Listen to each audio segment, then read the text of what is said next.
All right. Hello, chat. How's it going? Hopefully well. We're back. We're continuing with Ace Combat Zero. The grind that this game is to actually complete, because Jesus Christ, it's a lot. Just a lot of flying planes, this one. But we're near the end of it. We've got like, oh, I don't want to get too optimistic because I don't remember exactly how much I have to go.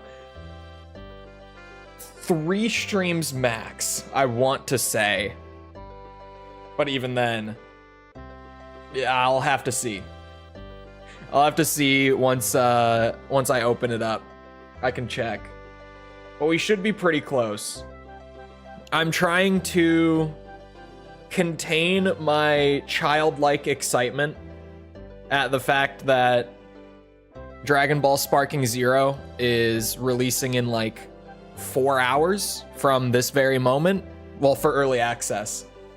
And me and like a bunch of buddies who all played it when we were kids all have the deluxe edition pre-ordered and everything, and we are going to game so hard tonight. It's going to be legendary gaming. But I need to contain myself for a few more hours. I need to keep it together for just another 4 hours. Even less. Just 3 hours and 58 minutes now. Just 3 hours, 58 minutes. Resetting my save. Hell no. On this? Hell no. Absolutely not. You know how much it's taken to get here and we're not even done? Okay, hold on.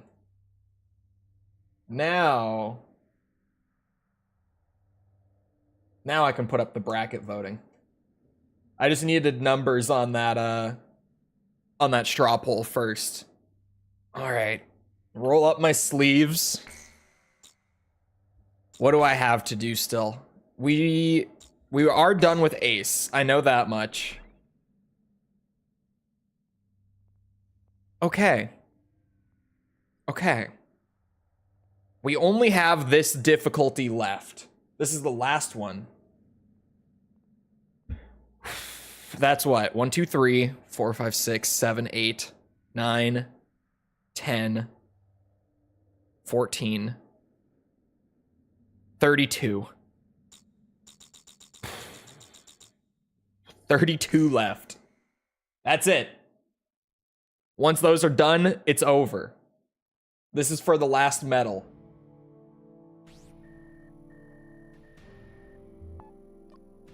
And then I'm free of my Ace Combat Zero hell.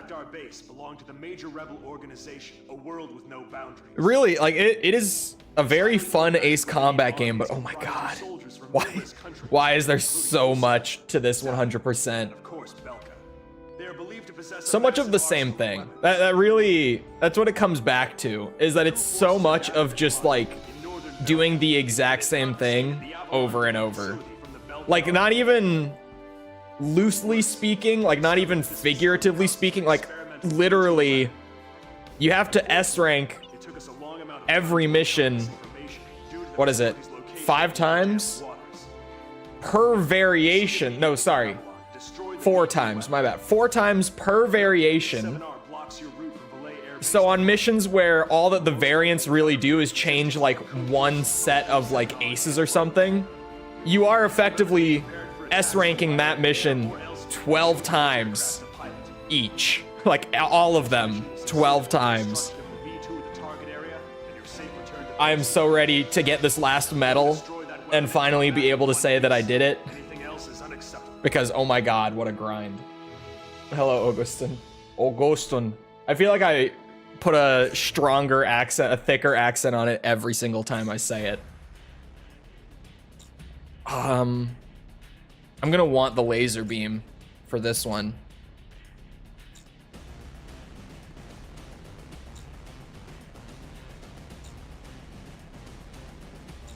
Part of me almost wants to just run the default. Yeah. Yeah, just the classy red. Oh man, and we haven't even bought the special weapons on this thing yet. That speaks a lot about Zero's economy, that I haven't bought every plane and special weapon yet, despite how much we've done. Because Melty just asked, like, hasn't it been like 20 streams of just Zero at this point? And yeah, something like that. That sounds about right. So that's what, like, we've played like 60 hours of the game and we still haven't even been able to unlock everything.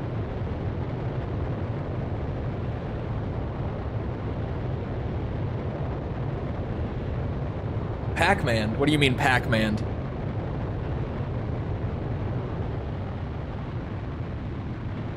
This is the 20th. Is it actually? Is this exactly the 20th Zero stream? I'll be back. It's after Zero. X.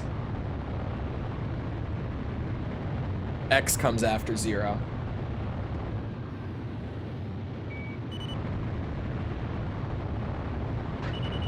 This is gonna be a big laser mission. It's an awful place, but the fastest shortcut. I don't think X is gonna be as long as this. People say that it's hard, and I believe it. But I don't think it'll take as long. I don't know if any of them will take as long as the Ace Combat Zero one has. I don't know if any of these silly plane games will take this long after Zero. Enemy aircraft detected close to I hope not.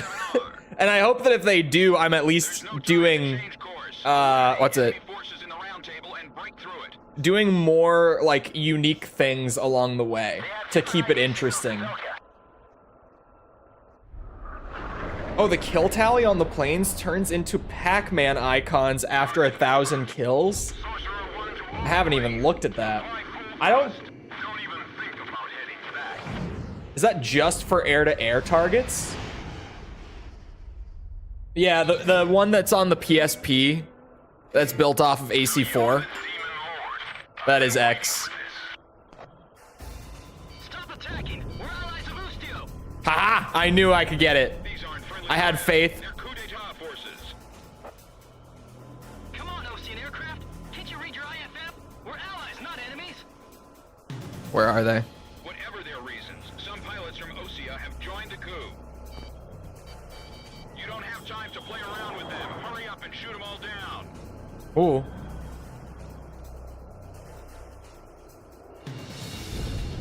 There's no meaning in the round table anymore. What are you fighting? Ha! I don't know how that hit him, but we take those. Man, at least we have the Falcon at this point, right? Just for things like this, being able to bring the laser speeds it up, at the very least. It's not like we've already S-ranked this mission 9 times, right? Oh. I'm not too bothered about bringing the cheese at this point in the game, because we've already S-ranked everything legitimately multiple times. Captain, we can win this. He's going to destroy everything. The demon lord is just as good as they Oh, what? I didn't realize he was gonna whip around on me like that. bandits down. Also, I didn't just stall, you stalled. You didn't see that.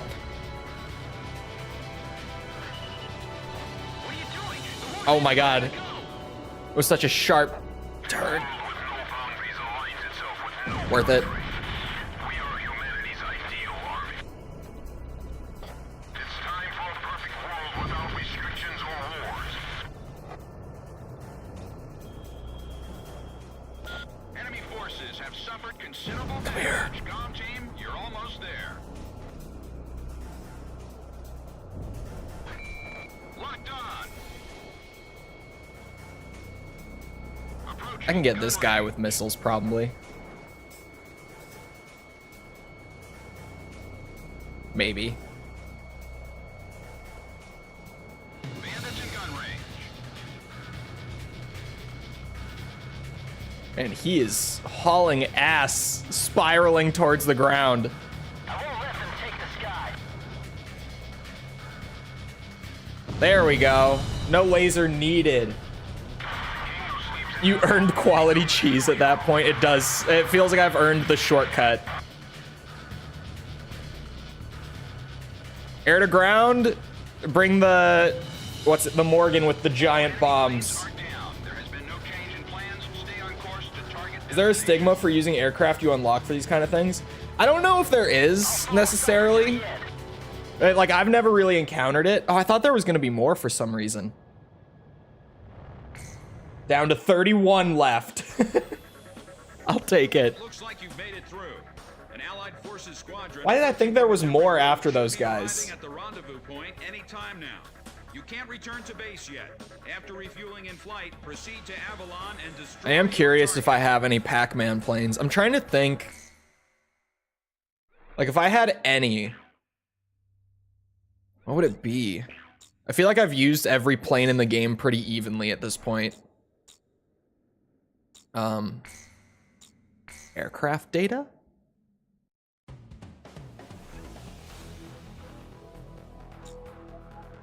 Oh. Is it targets destroyed? Is that the kill count?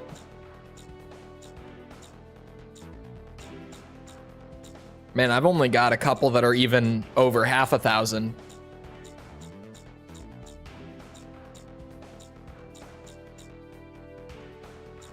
The Morgan, I've got 759. Oh, it was 765? Wait, really? We're pretty close to getting the Pac-Man on the Morgan then. Which is just inevitably gonna happen because I'm gonna want to bring those mini nukes at some point.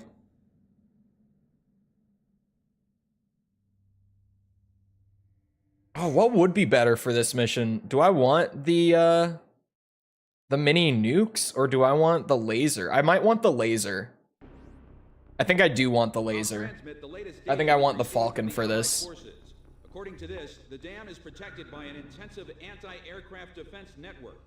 It'll be faster for the aces that are out there and for the... Meanwhile, Galm Team will join the Allied squad. Why can I not think of it? The V2. And approach the target at low altitude. Man, my speech today. That's the only way we stand a chance. It's something.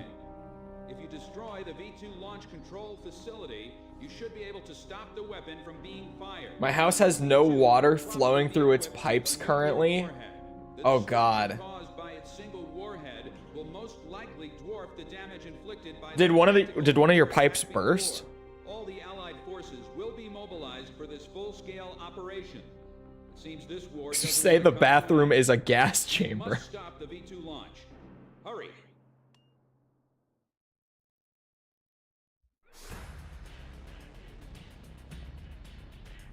No. Is it shut off for some reason? Like maybe... I never had this happen when, oh, it's the weather in Malaysia. Oh. Oh, dude. Speaking of weather, apparently there's another hurricane that's about to hit Florida. I only just found out about this like 2 hours ago. I think I might be kind of late to the party. Pilots, check your plane and prepare for refueling. But, apparently there's another, like, large hurricane, from what I understand, that's going towards the southern United States. And, like, I don't know if you guys know, they just got slammed by one, like a really bad one. Like, they're still in the middle of doing all the recovery and, you know, support efforts down there.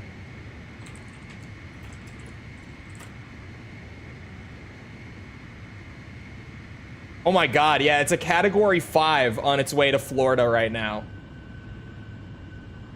They just got hit by a Category 4, like what? Within the last week? That might have been like 5-6 days ago, I think. I don't know, my sense of time is all fucked. Because I work 7 days a week. Damn. Yeah, like it's crazy. They just got hit by a big one, and now they're gonna get hit by a bigger one before they've even like had time to recover from the last one. Florida is done for. Florida's going off the map, boys. It's over for Florida. It's gonna break off. That's how it works, right? It'll just snap right off from continental US. Last Saturday. I live in Florida, but I'm on vacation. Jesus. Good time for a vacation, eh? God.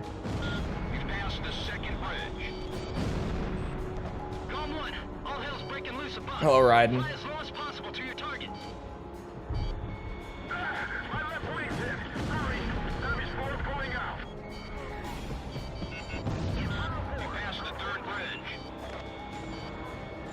Boosh. Any tips for AC 500% other than suck it up and get it done? I mean, that's kind of just the biggest part of it, to be honest. Obviously, Falcon laser helps a lot. If you have yourself a Falcon already, that goes a super long way. If you haven't gotten it, just work on saving up the credits for it, because it really does. Like, it doesn't significantly speed things up. Like, obviously, it's still Ace Combat 5, so you have to sit through a lot of, like, just slow mission points and stuff like that, where you can't really do much. But anything to speed it up will help out a lot.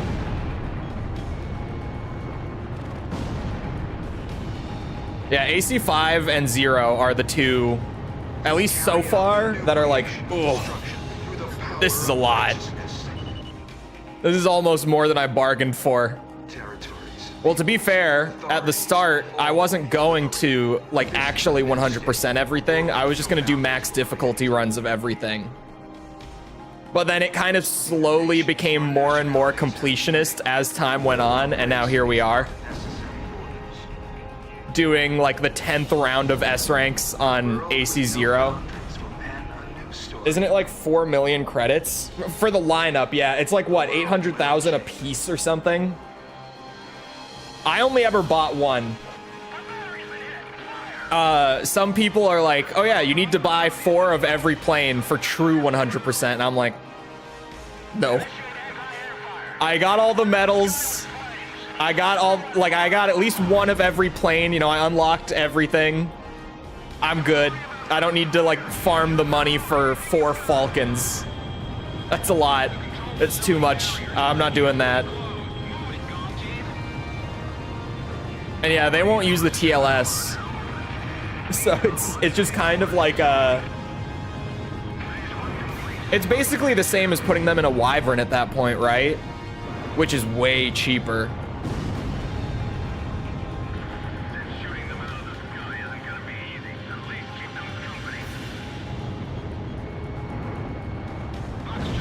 All right, let me. Ooh, that got really disorienting. I actually couldn't see. There we go. That was a little awkward. How far are you in? We've done almost everything for 0 at this point. We're doing the expert S ranks, which we're almost like a third of the way through. And that's the last thing we have to do, is just expert S ranks. We've gotten all the aces. We're gonna get the credits to buy, special weapons for the Falcon while we're doing this. But other than that, I own every other plane and all the special weapons for them already. We S-ranked Ace mode before Expert, because I figured getting the hangar decorations before getting the last medal would be the way to go, so that at least we could enjoy them a little bit. So we did the difficulties a little out of order, but it's fine. We're confirming the situation. Cipher, PJ, stand by. We got all the aces, etc., etc. Solg with Falcon. Dude, the Solg with the Falcon is hilarious. I hit it when we were doing the S ranks for 5 for those medals. I brought the Falcon for the Solg every single time. And it's hilarious. As soon as the thing appears, you can just like shoot the beam at it and kind of wiggle your thumbstick around and the whole thing gets destroyed in like 5 seconds. It really, like, I laughed. It got like a genuine laugh out of me every time. Because you know that it's going to go fast, but then you see it happen and you're still kind of taken aback by it. TLS goes a super long way in 5 and 0 though, just to like speed things up.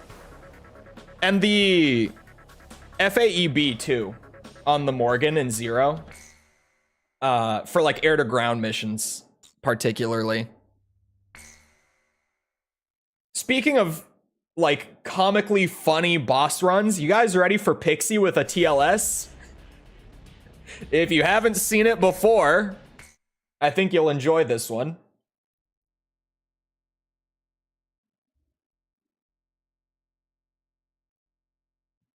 I didn't like this boss very much just because of the last phase more than anything else. And then I got the Falcon unlocked again. That's first phase done. The pixie cheese is real.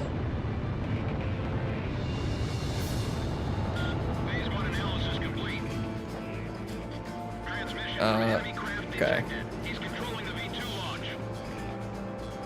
We just want a clean shot. That's phase 2 done. This is incredible.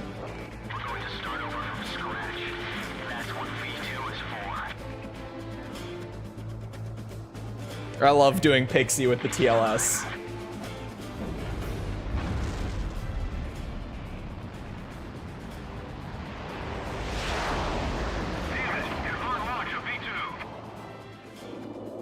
This is the best part. You thought the first 2 phases were good? You just wait. This is the best part. This whole jousting bit with all the build-up.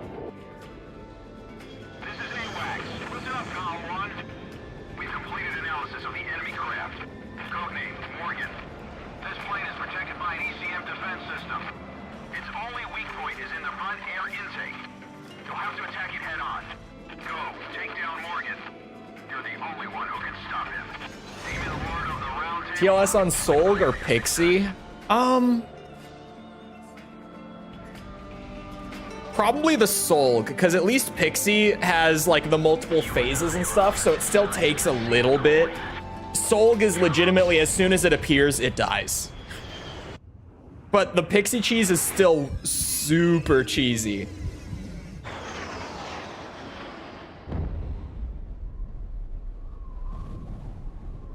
It might have some of the best cinematography. Honestly, there's that one cutscene near the end of 6 that also, like, after playing it, I haven't even played 6 since I did the review of it, like, what? At the beginning of this year? And that scene where, what's his name? Shamrock, like, flies into the railgun at the end? That's, like, burned in my brain still. That one also is really, really damn cool.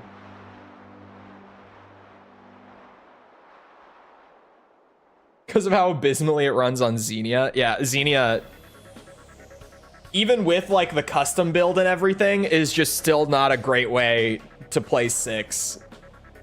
I settled for Xbox One backward compatibility. Okay. That's officially the first route of expert S ranked. Whew. Pixie is the Iguazu of 0. In a way, he's kind of an in-between of like Iguazu and Listen up. What's it? A situation on our hands. What's his name? Why can't Rusty? Obviously, the buddy thing, right? Making its way here to Belay Air Base. Yeah, when Trigger flies out of the elevator too, 7 has some really cool cutscenes too. Republic of Ustio. Belay Air Base is our country's last line of defense. Yeah, the Ryujinx thing. If our base falls, no one to stop The thing with Ryujinx, it got taken down because it's actually like weirdly similar to the circumstances with the Yuzu takedown, where Nintendo basically stated like, yeah, the main reason we're coming after you was because of that Tears of the Kingdom leak and everyone playing the game not only for free, but before it even came out through your emulator. Ryujinx is actually very, very similar in terms of just like the situation around it, because now that new Zelda game that I can never remember the name of, the like actual Zelda one that came out just a couple weeks ago, if you didn't hear, this one was a little more under the radar. It wasn't quite as big of a deal, but that game also leaked like more than a week before launch, and everyone was playing it on Ryujinx because now Ryujinx was the go-to Switch emulator after Yuzu got shut down. And that like immediately put Ryujinx in the crosshairs. It didn't take Nintendo long to act on that either. Like Yuzu, they waited a few months. Ryujinx, they were like, within a couple weeks, they got in on that.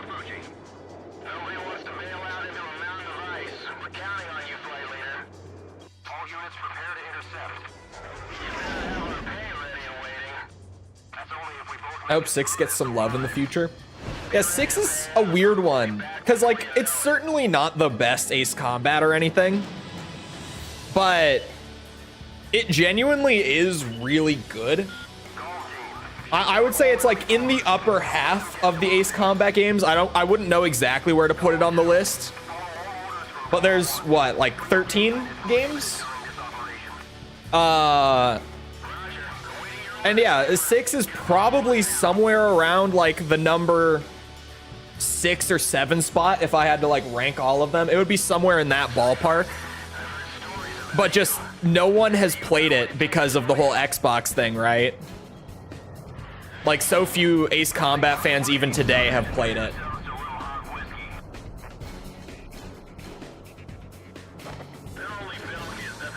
Boosh. Boosh. This is why we bring TLS. Mission blow. Oh yeah. That's like, if you don't enjoy 6, the thing that you won't enjoy is the mission design for sure.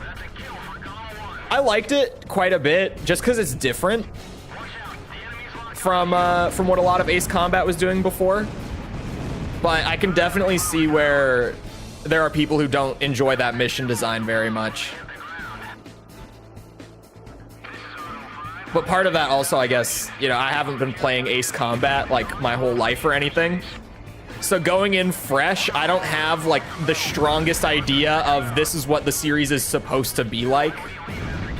I'm pretty open to like whatever.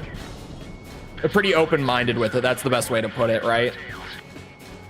I didn't come in with like years of preconceived notion of what the games ought to be or anything.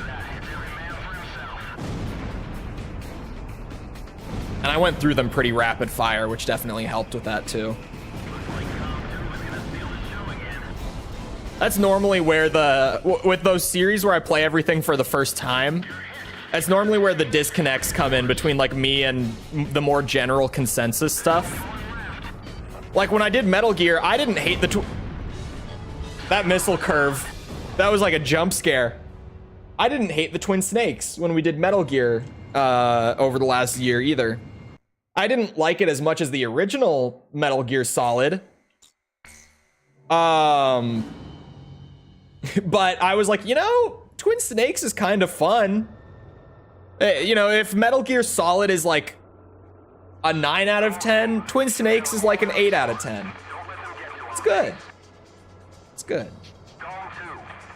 It's not as good, but it's still good. I liked it.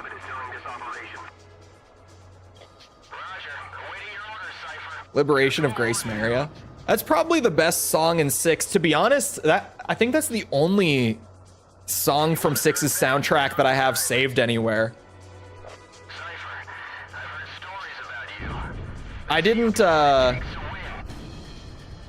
find myself loving most of 6's soundtrack.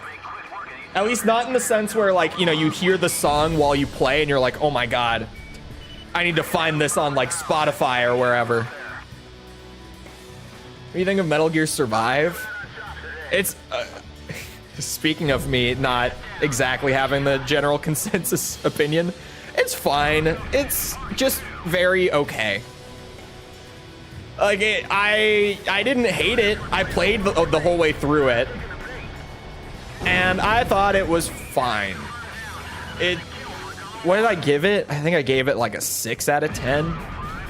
It's just kind of boring is the worst part about it. Like, it's not even necessarily that it's a bad game. It's just there's a lot of downtime, like, throughout the experience. Oh my god. I thought I could sneak it in time. There's just a lot of downtime in the middle of everything in Survive that had me going like, okay, I'm ready to like get to the fighting zombie part again. This is lame. This is lame.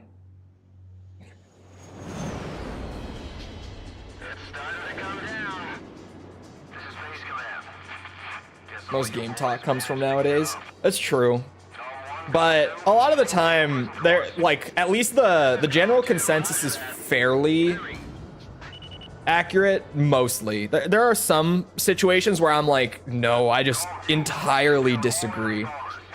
But most of the time, like Ace Combat 0 is not my favorite Ace Combat.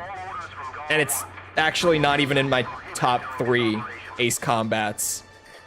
But I'm also like, you know, I can see why it's a lot of people's favorite. It's just not my favorite. Like, normally I can at least see where people are coming from. But with like Metal Gear Survive, for example, sometimes games just kind of get dealt a bad hand because of circumstances around them. Cough, cough. Konami firing Kojima. Cough. And they never even like get a chance. Like the Metal Gear Survive video is one of the most viewed videos on my channel now. I think it's like a top 3 out of everything I've ever uploaded. And I'd be more than willing to bet that that's just because a lot of people haven't actually played Metal Gear Survive. So when like an hour-long video just kind of going over everything, like doing a deep dive into it and actually playing it pops up, a lot of people were like, oh, well, I might as well at least look at what it's like.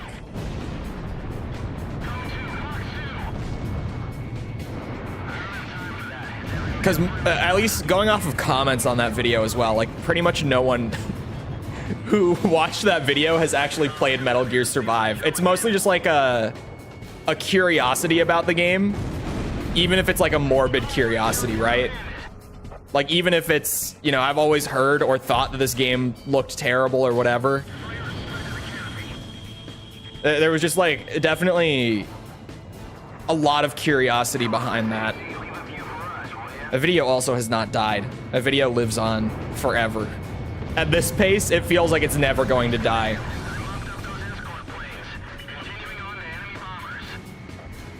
Oh.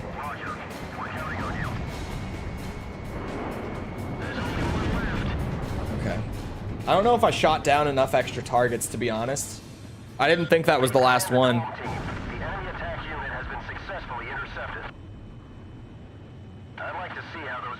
Were all of AC6's missions that lame? What lame? Oh, you mean just like really big, long, like primarily air-to-ground missions? Karma system feels undercooked, like all of Zero. Yeah, the karma system definitely is like, the idea is there, but once you've played the game more than like a couple times, snowy day. You realize that it's not really. My first impression was, what's it? He had potential. Not something that's all that game changing, if that makes sense. How much curiosity about MGR? Belka's attack And that's the on Valet thing, the Air Base MGR is video Your efforts will not go didn't do anywhere near as well, especially compared to like the Metal Gear Survive video. I, for one, will be counting on you. I think a lot of that is like a ton of people have played and covered MGR over the years. Like people know what Metal Gear Rising is like, right? That video did fine, but not even close to like Metal Gear Survive.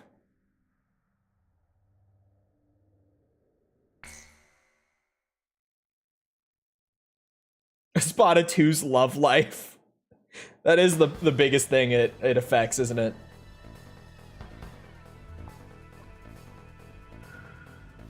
We must regain control over Route 171, which runs through Arlen to secure a transit route. Yeah, there's definitely a lot more that they could have done with it, but Zero, like knowing Zero's development history and stuff as being like the smaller scale project that the side team was working on while most of the team was working on Ace Combat 6. Secure the supply line between A lot of Zero makes sense in that context in terms of like why it feels like Zero has so many really, really good ideas, but a lot of them feel like they could have just been a little bit better. Like, I feel like everything with Zero, not everything, but most of Zero feels like, man, this is such a great idea, but it feels like they just didn't get quite as far as they could have in terms of like reaching that idea's potential.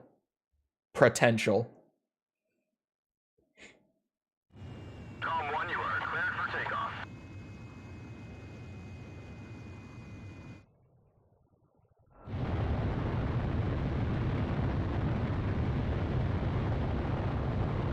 Zero does have really, well, it does primarily have really good missions. There's the infamous, now infamous for me on these streams, there's that stretch of 3 missions that I don't like doing. Every time we do another loop for S ranks, I get to that stretch of 3 missions and I'm like, ugh, here we go again. It's time. But outside of like that handful, I think I like all of Zero's missions. I might be forgetting one. Am I forgetting one? Why do I feel like I'm forgetting one? Restrictions canceled. Return to your mission. Good luck.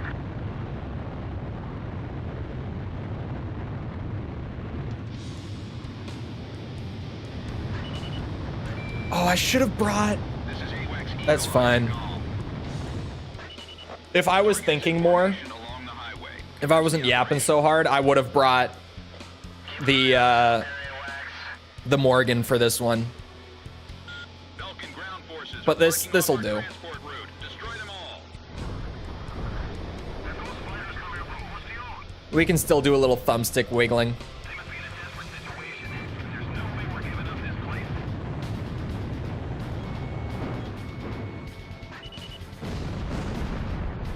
Those houses are probably full of Belkan supplies. Better not take any chances. This route is God, I love the TLS. I'll get it back.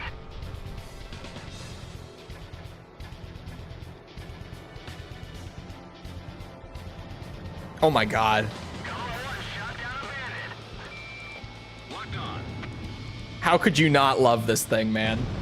Meteor 5, hurry up and pick Missions 7 and 13. There's that stretch of missions that always make me like audibly sigh when I realize that we're getting to them. The space laser, Radar locked. into Excalibur. Is the third before the space laser or after Excalibur? I can't remember. It's been a while. I've been grinding a lot of the other 100% harder in the last few weeks. Especially the Armored Core one. Guns destroyed. Because I've realized, like, we're like more than halfway through Armored Core 4 Answer right now. And it hit me that I'm like, oh, dude. If I grind, like, pretty hard, I could actually, like, finish the Armored Core 100% relatively soon. Missile launched. Like, once I finish 4 Answer, I've only got 3 more games.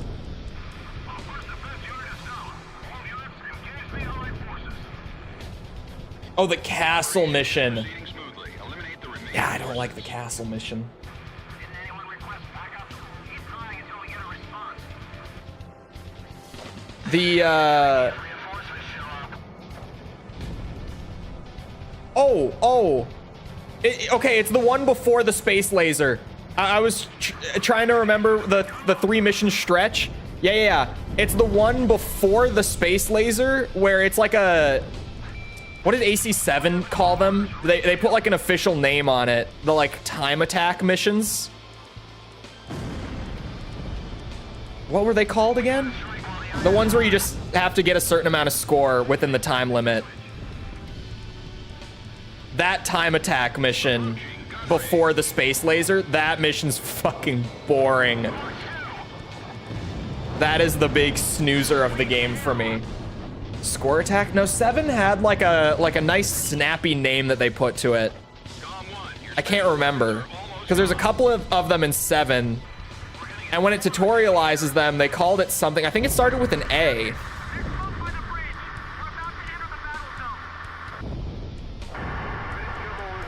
God, why can I not think of it?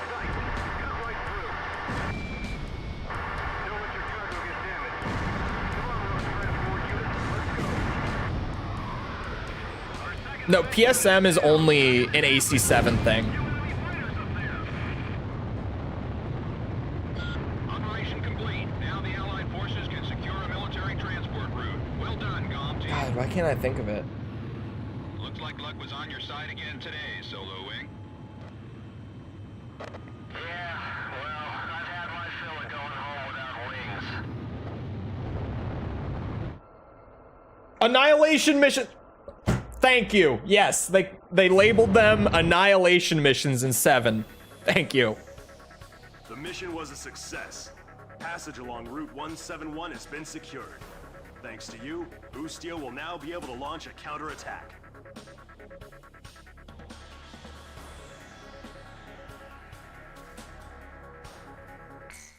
I never even got to do any post-stall maneuvers when I was playing 7 because the game doesn't teach you about them. And I just, you know, I play them blind, I take my notes, I write my review, and bing, bang, boom. Head operations is issued I didn't know they were there. for a reconnaissance conducted near the I border. didn't know. You will be So monitoring when we airspace get to 7 for the 100%, I'll get to mess around with that stuff for the first time. Strong opposition is expected by enemy squadrons, and the presence of a magnetic field has been detected, which may interfere with communications. In short, this will not be a walk in the park.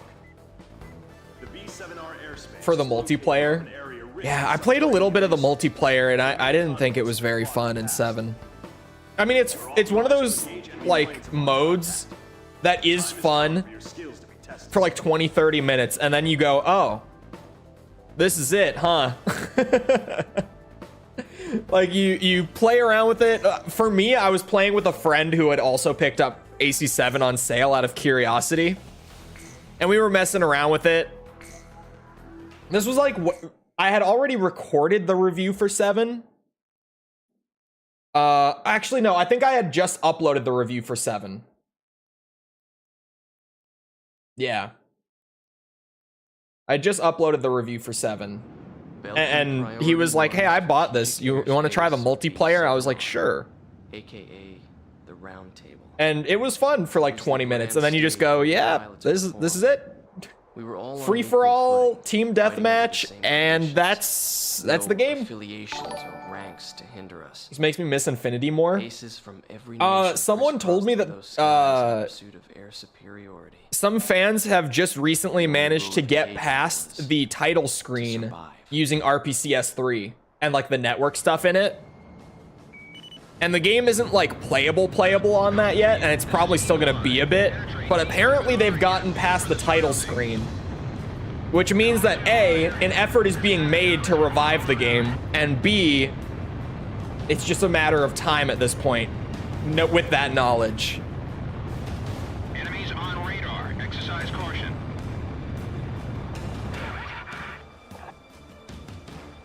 Like, it might sound like nothing, but that's huge that a couple fans were able to get past just like the press start screen.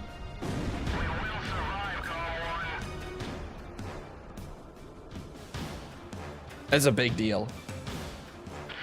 It's the very first sign of progress towards Infinity Revival. The smell of progress, exactly. Now, surely, like, I know they haven't even been able to launch into missions yet, from what I heard, at least, like last I heard. I don't know, maybe there's been an update since then. They still haven't been able to, like, actually load into gameplay, and obviously, once they do, this is something that's playable through emulator, so there's gonna be emulation bugs left, right, and center once they eventually get into gameplay that they're gonna have to then, like, work out before it's actually playable. But just knowing that there is a group out there who's actually working on it is enough for me. Because at least at the time of doing my videos, it was like, yeah, like, we really just can't do it. No one's even really trying to do it. And I was like, oh, well, that sucks.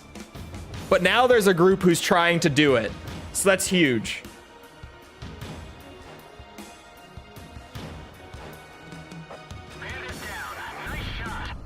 Oh, God.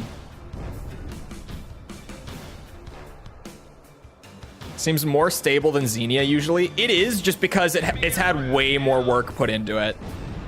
Xenia is still very much in its infancy as an emulator.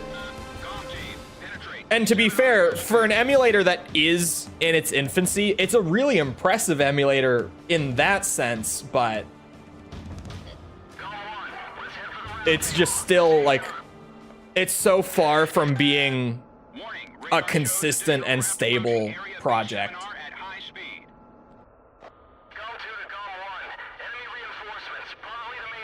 The emulator that makes me sad is Dolphin? Why?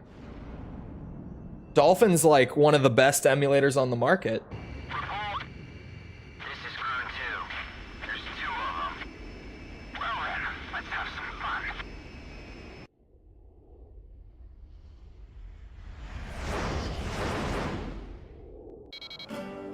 All right, TLS speedrun time. How long does this one take? Where are they?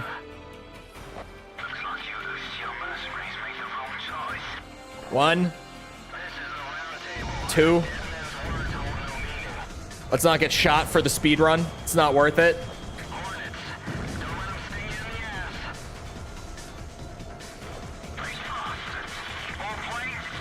3.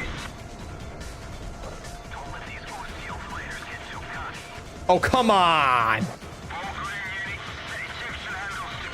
4.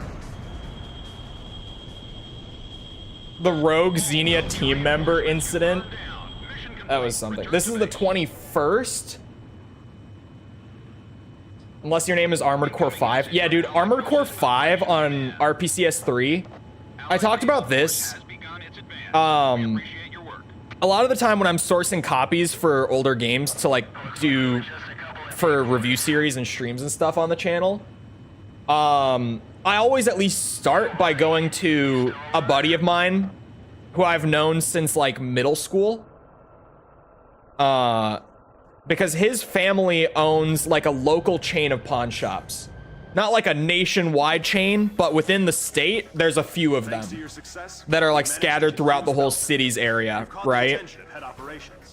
And so I always go to him because he works there in management with his dad, who actually owns the whole thing, like the whole company. And I always go to him and I'm like, hey, this game on physical, do you guys have it in stock anywhere, like across any of your locations? Because he can check the inventory for me and see if they have it. And obviously if they do, that's a lot easier than getting it shipped in from wherever, right? And I got so fucking lucky because, particularly with Ace Combat 5, I asked him, or sorry, not Ace Combat, Armored Core 5. I asked him for a PS3 copy of Armored Core 5. He had one. I got it from them, dumped it to emulator, And it just straight up, no matter how hard I tried, I spent like 6 hours troubleshooting it. I just couldn't even get it to boot, like to the main menu. I couldn't do it. So I go back and I trade him because conveniently they also had an Xbox 360 copy in stock of Armored Core 5. That was the miracle. I couldn't believe that they had more than one copy of it in the first place, but that they also just had one of each system. I think they had more than one of the PS3 copy. I don't remember. It's been over a year now, I think. But I was like, holy shit. Like literally the next day I was able to just trade him the PS3 copy back for a 360 copy. And that worked on Xenia. And I was also really, really strictly on my like 1 video a week schedule at that point. So the fact that I was able to get that sorted within a day and like stay on schedule, that was so lucky. Because otherwise, like if I had to mail order a 360 copy, I would have had to delay the video. I wouldn't have been able to do it in time. That was probably the luckiest I've ever gotten with that. Yeah, that is the luckiest I've ever gotten. I was gonna say maybe just with one of the older Armored Core games.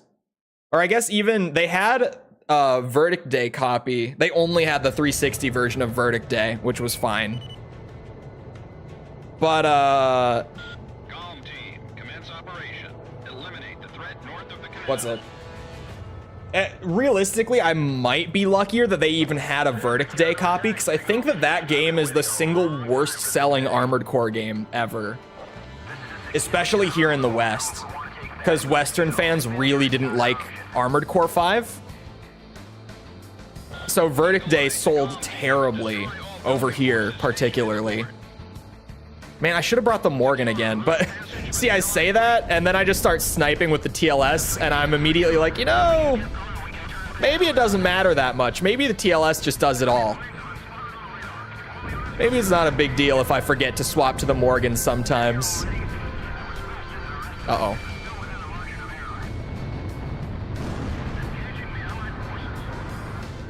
Ran like 10 FPS with flickering buildings. It doesn't run well on either. In all fairness, I played it on Xenia, and genuinely, if I didn't have like the juicer rig that I had just built at that time, like less than a month before I recorded those videos, I had just built a new PC with like a 4080 and everything. And I don't think I would have been able to run the game at like a smooth 60 for recording and all that if I hadn't just built a juicer PC.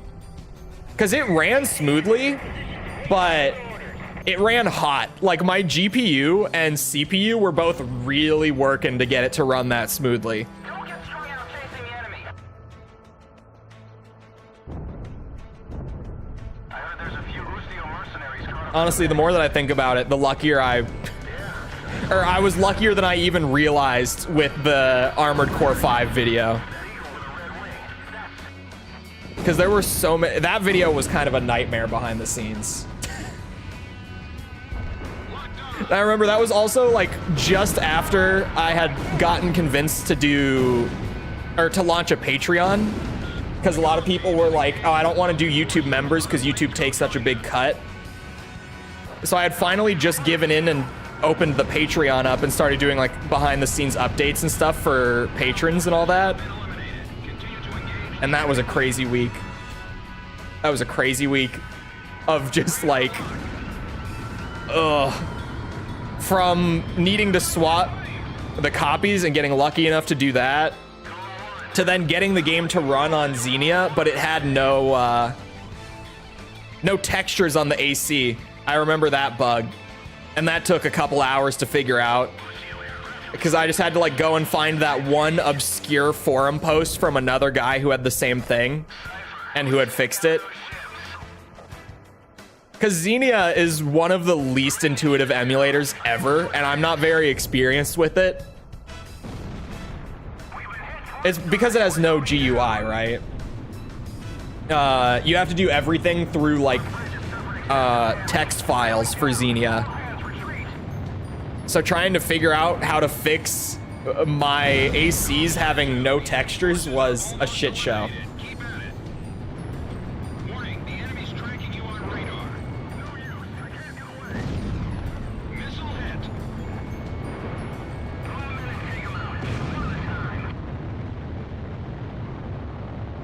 The Belkan fleet and ground forces have been eliminated. Nice work, Galm That one Team. time, the dev of the best PS2 emulator on mobile made an update that sabotaged a lot of things, including an ad for...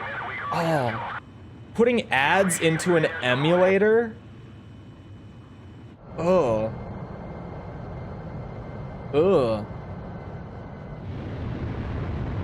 They have some cool gaming PCs. I build my own PCs just because it's cheaper.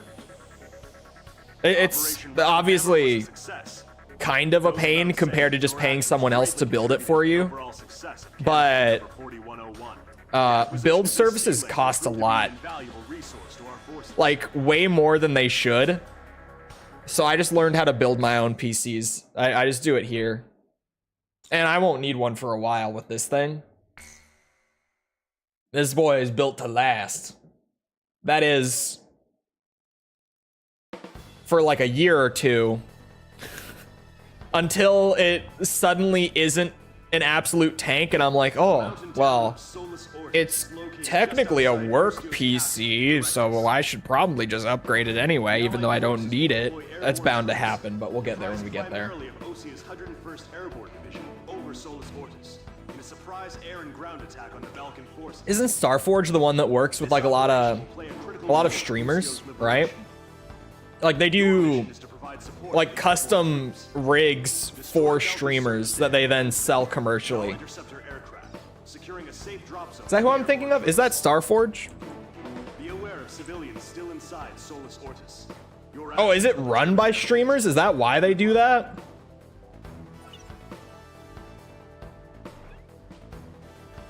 They have an old school RuneScape PC. Yeah, this is the brand I was thinking of, yes. Sorry, now I'm curious. Yeah, that thing's expensive. Like, not even just for... yeah, like, it's a super, super high-end. It's a pretty good PC. It's just... that's a lot. Oh my god. They had one that apparently sold out already. That cost $3,100. Which is like... what did mine? I think building this one cost me like $2,400.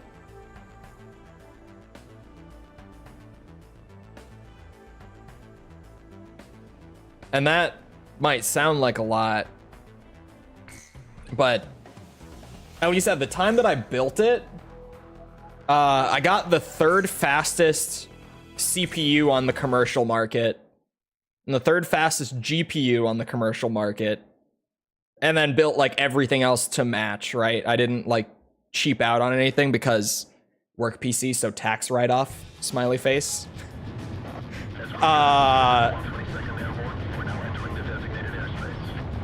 I can't imagine what is in... I didn't look at the $3,100 PC's components, but unless it had like a 4090, I can't imagine why it would be that expensive. Units drop destination. But it's just kind of what happens when you look at pre-built PCs. Where'd you build it? Right here at my desk. Anyone showing weakness will be left behind. Use that anger to get fired up and take him out. Understood? Go get him. Time for a burger? Don't say stuff like that. You're gonna make me hungry, man. What company? I built it.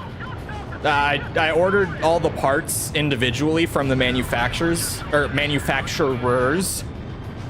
like on Amazon or something, and I built it.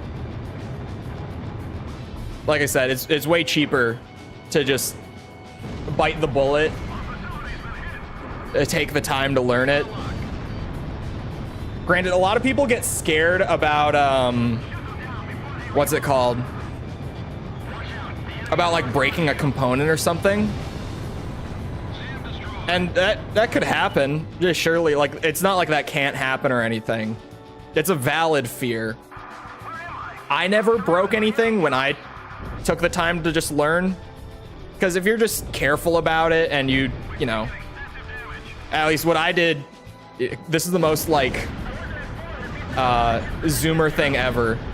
But just kind of every step of the way, if I wasn't totally sure about the instructions that came with like each part for installation, I would just go on YouTube and watch someone explain how to install it. And I just, you know, I was careful. I took my time with it, made sure I was doing it right.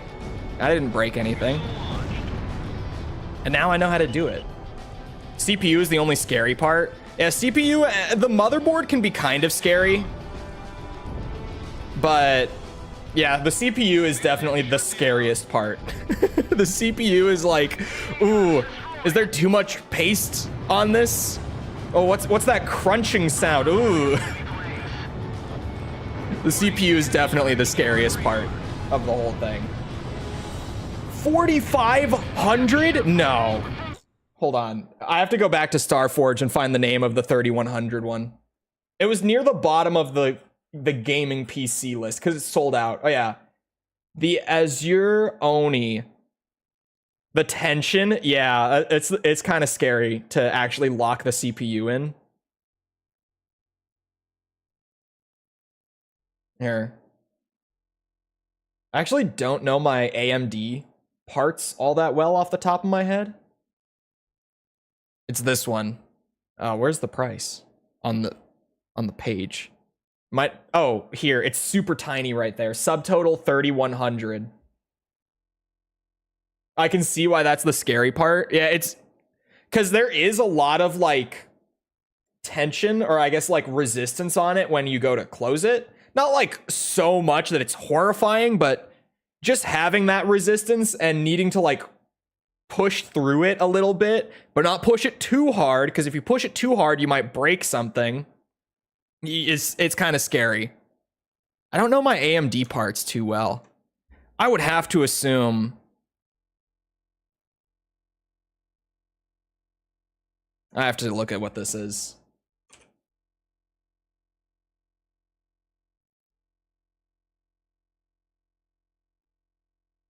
Okay, yeah, that's...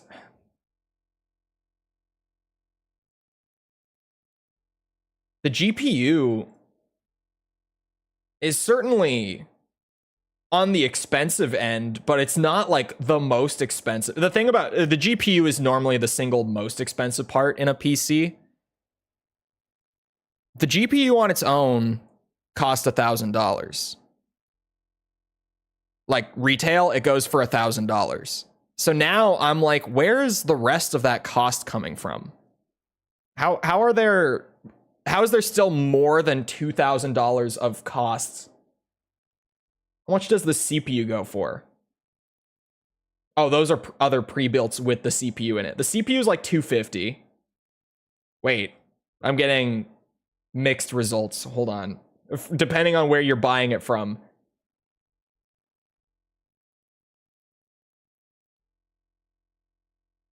Oh, never mind. That's a different one. It just pulled up a different... Yeah. CPU... Okay, never mind. It's like 400. Using PC part picker. No, I'm just looking at like the... You know when you Google it and you'll get like a tab that just has a shit ton of retailers like in a list on the side? I'm just looking at that. And they're pretty all over the place, but generally this is like $450 for the CPU. Man, where's the rest of that cost coming from? It has to just be, I feel like with these guys, a lot of the cost has to be from their casework, right? And the build service. Do they list? No, they wouldn't, I guess. I was like, can I see how much they charge for the build service at Starforge? I probably could if I really took the time to look. Yeah, part picker, if I was actually trying to build it, I would go to part picker. But I was just trying to look at those couple parts.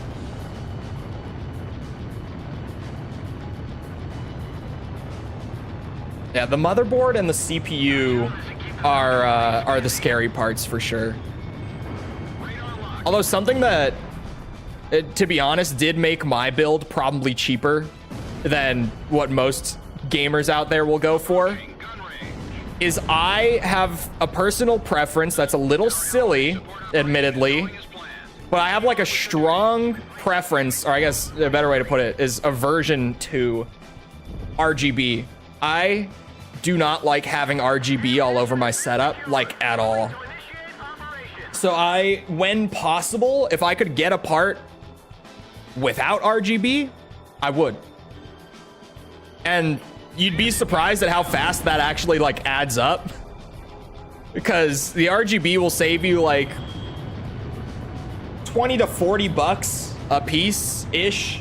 Because I mean, everything in computers, in gaming computers especially, it's like, oh, you want your glowy RAM sticks, you want your glowy GPU, your glowy CPU cooler, you want a glowy hard drive? And I'm like, no, I want none of it.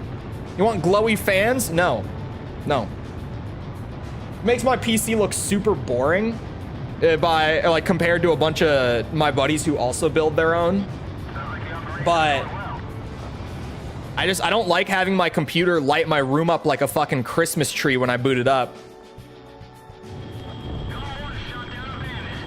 I'm just lame like that. Are the scary part, like for installing them, it's a little scary. Yeah, RGB fans are nice. I could get with it. I see why people like having it all glowy. It looks cool. But I just personally have never enjoyed it. And plus, what's it? Having the non-RGB like alternatives be cheaper definitely helps with me not wanting to buy the RGB ones. So it wouldn't have saved me like a significant amount on my build, but to be honest, it probably did save me like over $100 just to not get any RGB in there. Hella quiet too. My fans are really quiet, like almost concerningly quiet. Because I feel like when it does get super hot every once in a while, when it's doing a ton of stuff, I almost worry that it's not cooling properly, and I'll like put my hand over and the fans are blasting. Like the fans are doing great, but they're just so quiet that I don't hear them. Especially like through headphones, right? I sit right next to it, like right here, my arm here, that's, my PC is right here. First custom build with actually good fans. Yeah, my last PC was not custom before this one, and that shit was so loud. Like anytime it would start to really work, bro, it was so loud. It was like a PS4.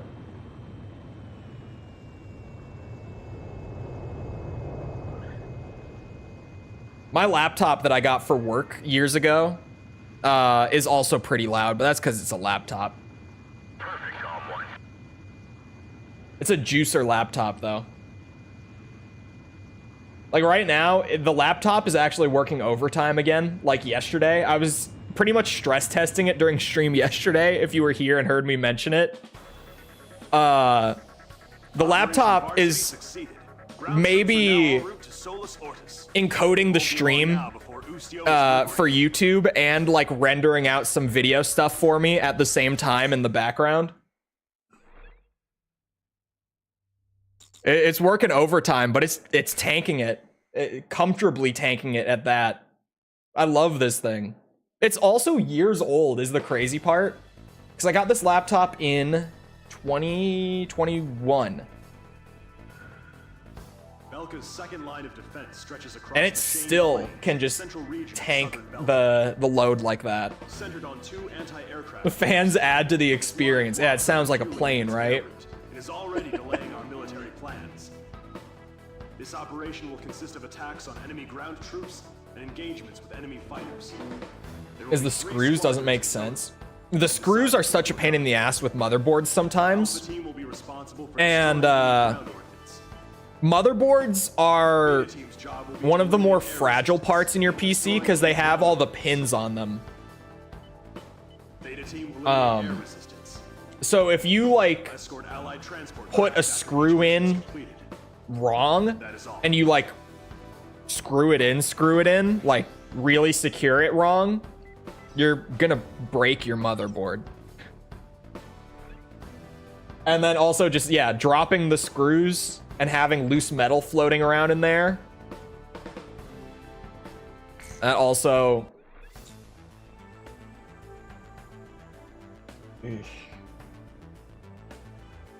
The craziest thing with the motherboard is,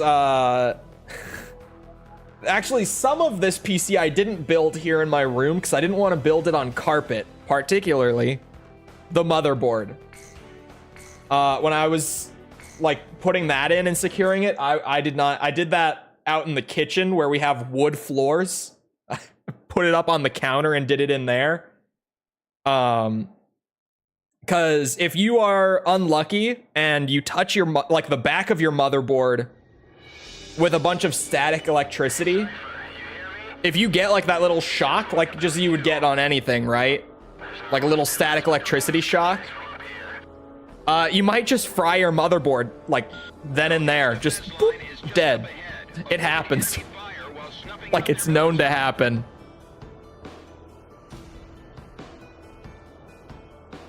More and more motherboards nowadays are trying to, what's it?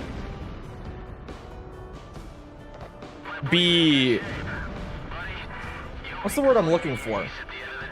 They're trying to build them in a way now where that's less likely to happen, but a lot of motherboards, so my motherboard, that was a possibility. That if I zapped it, that thing was dead. I have not bought the Ultimate Edition. Wow. Why'd you have to bring up Sparking Zero? How long is it? Hold on. 2 hours and 48 minutes. I mentioned at the start of stream, if anyone wasn't here, it was like literally right at the start. Me and my buddies who like played it growing up, as well as my buddy who just got really into Dragon Ball this last year and watched like all of it, we all collectively agreed that we were ordering the deluxe edition. Well, I say we, I actually wasn't a part of this conversation.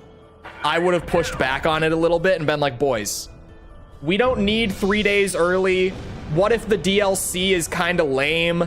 Like, you don't know, but they had this conversation without me. And then I was informed that everyone else was buying it. So I was like, well, I don't want to be 3 days late to playing Sparking Zero with the boys. So I also bought it.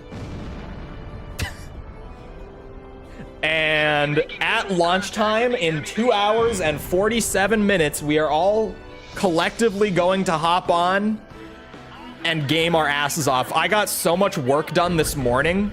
I grinded extra hard this morning on all the work I had for the day so that my afternoon would be much more flexible.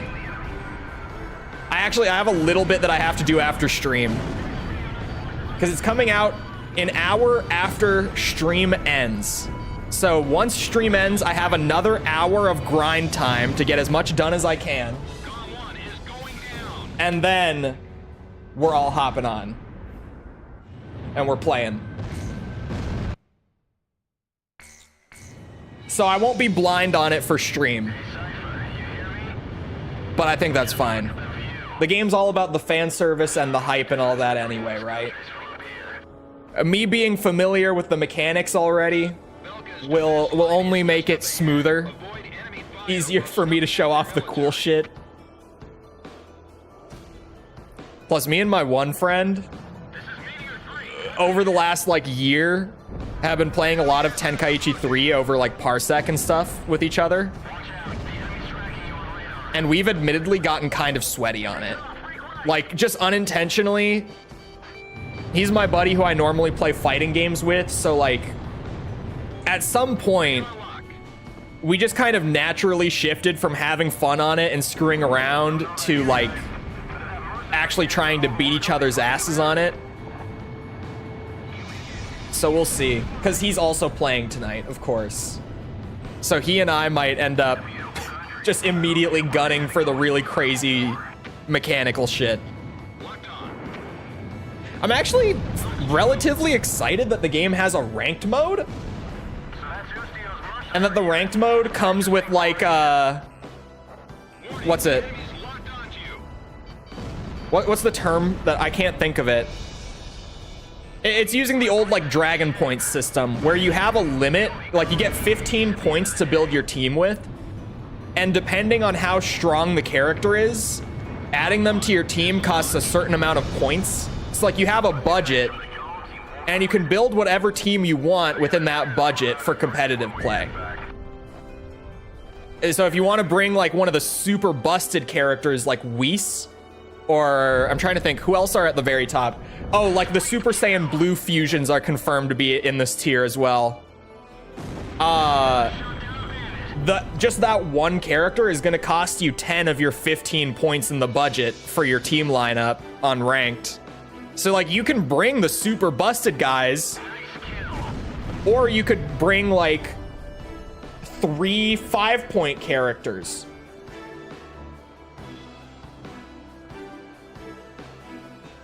It actually sounds weirdly fun to have a ranked mode on this game.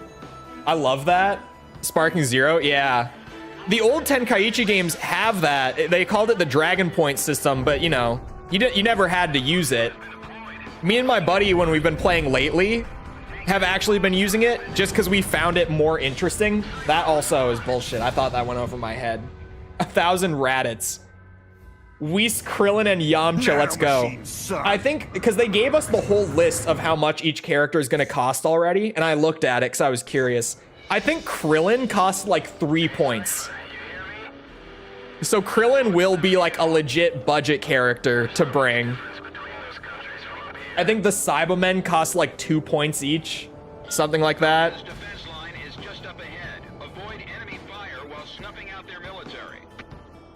But then you could also just, you know, bring like Super Saiyan 4 Gogeta, but he's gonna cost you like 10 points. UI Goku cost 9. I remember this specifically because I figured he would be a 10 point, but he's only in the 9 point category. I feel like I tried to main Cybermen. You could just bring a whole lineup of them, dude.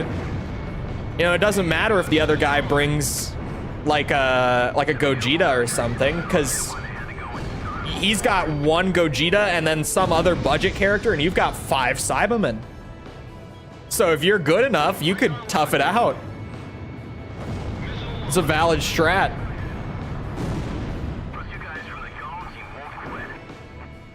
They gotta treat us to a round of drinks when we get back. Oh. Approaching gun range. My plane's in good shape, buddy. Yamcha gives you a free Dragon Ball for using him, does he?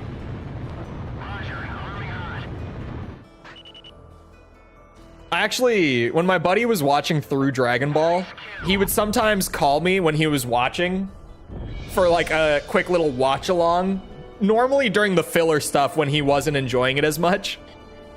And he called me in the middle of some Dragon Ball Super filler.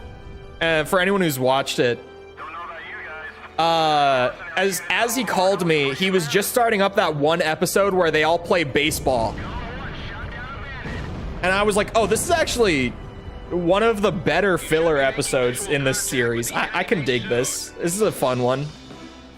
And they have that one bit where I think it was, I can't remember exactly how it went, and this was only like a month ago or something. But it was that one bit where like, I think it was Vegeta was pitching the ball at Yamcha, and he threw it so hard that it like caused a massive explosion. And Yamcha was just left like in the ditch, in the pose from the Cybermen blowing up. And oh my god, his reaction to that was incredible. baseball episode mentioned. It's a good one. I like that episode.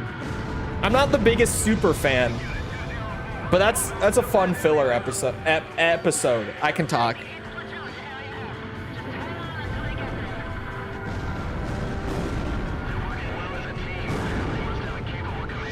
So good. That was such an unexpected bit, but God, it's funny. God, I can't believe Sparking Zero's in a few hours, man. Stream is a great distraction. This killed 3 hours of my wait in the middle of the day. Because I didn't expect to be this excited for it, and I really wasn't until like I woke up this morning. To be honest, like when I woke up this morning, maybe like an hour after I woke up, it kind of hit me like, oh, bro, I get to play Sparking Zero tonight. Like with all of my friends who I grew up playing like all the Dragon Ball games with. This is gonna be like the greatest gaming of the year for me. Is the rest of Ocarina of Time hard? No. No, it's pretty casual. Aside from like a couple things, it's pretty easy. Thank you for securing your superiority. Also, Silent Hill 2 W. I'm kind of surprised because there's so much hype around Sparking Zero. Like, I don't know if you guys have seen it going around. You probably have if you're active on social media in the gaming spheres. But the pre-orders on Sparking Zero have actually outsold the pre-orders on Call of Duty. Hold on. Like, there's more hype, which Call of Duty is also coming out this month, which is why that's pretty significant. Like, they're both really close to launch. And the funny, like, casual Dragon Ball fighting game is outselling the new Call of Duty right now. Like, there's that much hype around this shit. So I'm kind of surprised that Silent Hill 2 is winning, like, the interest poll by a landslide. But I really was torn on which one to do first, which is why I just made a poll for it. I would have just chosen one or the other, but I couldn't decide. I already have, like, thumbnails made for both and everything. I went ahead and did that already.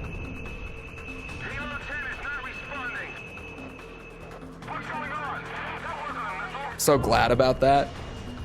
Now, this is maybe me being a bit of a buzzkill on this, but realistically speaking, I think that once Black Ops 6 actually comes out, it will outsell Sparking Zero. Probably. It could not. There's a chance it doesn't, but I think it will. Because, you know, I know that this is lame that I have to bring this up, but like, it's Call of Duty. So even though people might not be pre-ordering it, it's Call of Duty, A.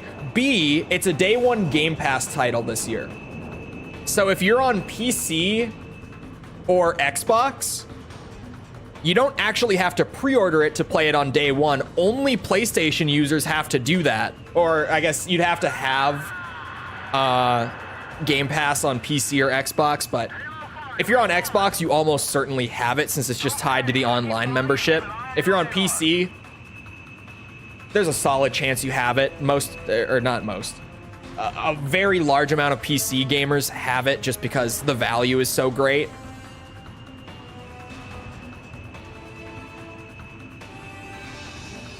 But it'll impact the raw sales. So it might, like, Sparking Zero might outsell COD because of that in terms of like actual sales, but I don't think that that's because there's more interest in the Dragon Ball game than there is in Call of Duty. Because, I mean, it's Call of Duty. There could be. I just realistically, I don't know if there is. Especially for Black Ops 6, which, as someone who isn't anywhere near like a dedicated Call of Duty player, but someone who still plays Call of Duty every year because like fun shooty game. Black Ops 6 looks like one of the best CODs in a long time. I played the beta, and while I'm not really a multiplayer guy, I'm a zombies guy with COD. The multiplayer was pretty damn fun when I got to try it out in the beta. The danger zone. Galm Team, return to base. Most universally played franchise right now. Man, not even right now. Like, pretty much since 2009, I think, was the first year that it really, really blew up to that extent with MW2. It's been the most sold game pretty much every year for like 15 years straight, with only a couple exceptions. I know last year was an exception Mercenaries like us where are Modern disposed Warfare of 3 only was the second highest selling game last year because Hogwarts Legacy actually outsold it. And there was another one a few years back where it was the number 2 as well. But pretty much for 15 years straight, it has been the best-selling game every year. Which is why I'm like, realistically, I don't think it's because there's more interest in Sparking Zero than Call of Duty. Because it's Call of Duty. But maybe it's that. I don't know. I can't really say. Because, you know, COD is also still at the end of the month as well. Like, that's another factor. Obviously, Sparking Zero pre-orders are going to shoot up like right now because the game comes out this week. COD still has like, what? Today's the 7th? Like 2.5 weeks until it comes out. So the pre-orders are going to shoot up like 2 weeks from now. There are factors to this. But it could be. Could be. Harry Potter is one of those franchises. Yeah, I think it really is just the Harry Potter franchise, like, what's it?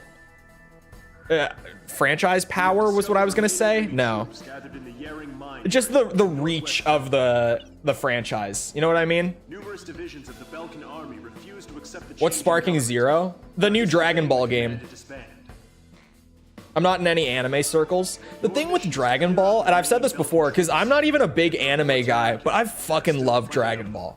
And I like always have since I was a kid.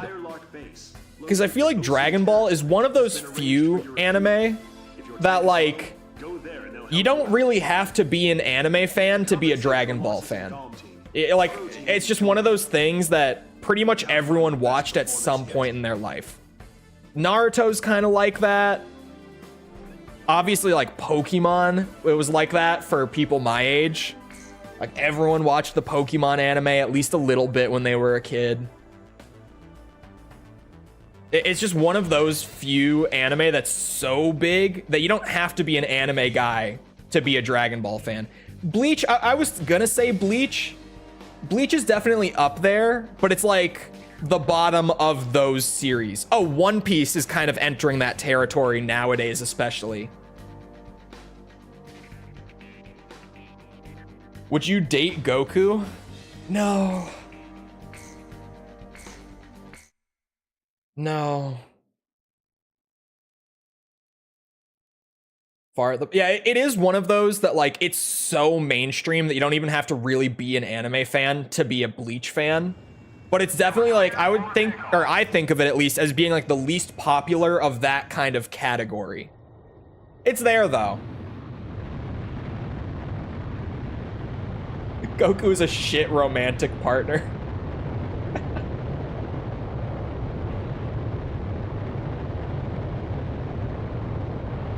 You're not wrong. Chi-Chi loves him though, somehow.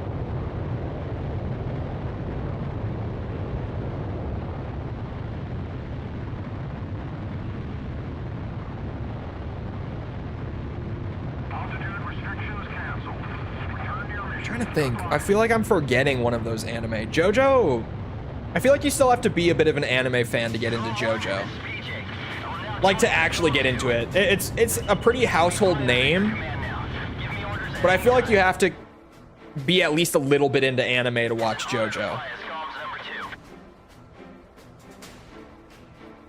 I haven't watched JoJo yet. Everyone tells me that I would love it, but I haven't gotten to actually sitting down and trying it out yet. Like I feel like I would love it from what I've seen of it. The return line is located on the west side like what little clips and memes and stuff I've seen go around, I feel like I would end up loving JoJo, to be honest. You have to be a nerd in yeah, maybe that's true. You don't have to be an anime fan, but you at least have to be like a general nerd. I could see that. I could agree with that.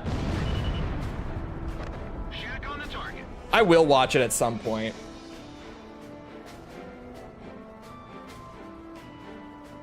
It's one of the... I also have to watch Baki at some point. And that one boxing one that I can never remember the name of. And probably Fist of the North Star someday. We'll see.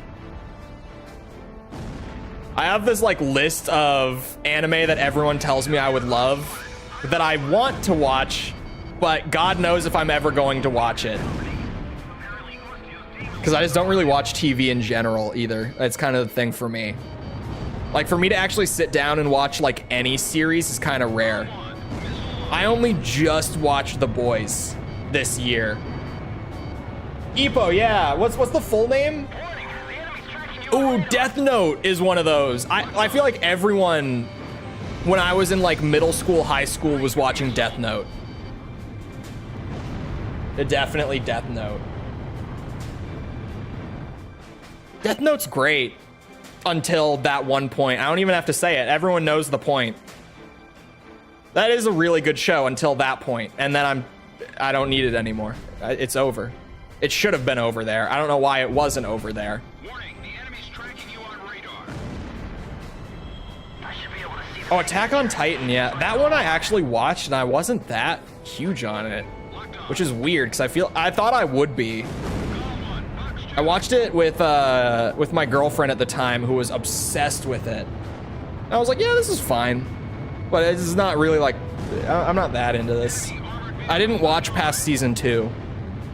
Actually, I don't know if I even finished season 2, to be honest. I think I did. I think I finished season 2, but I don't know.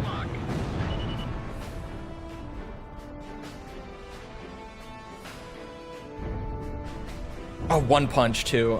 Everyone tells me I would like One Punch. Fuck. Why is there so much?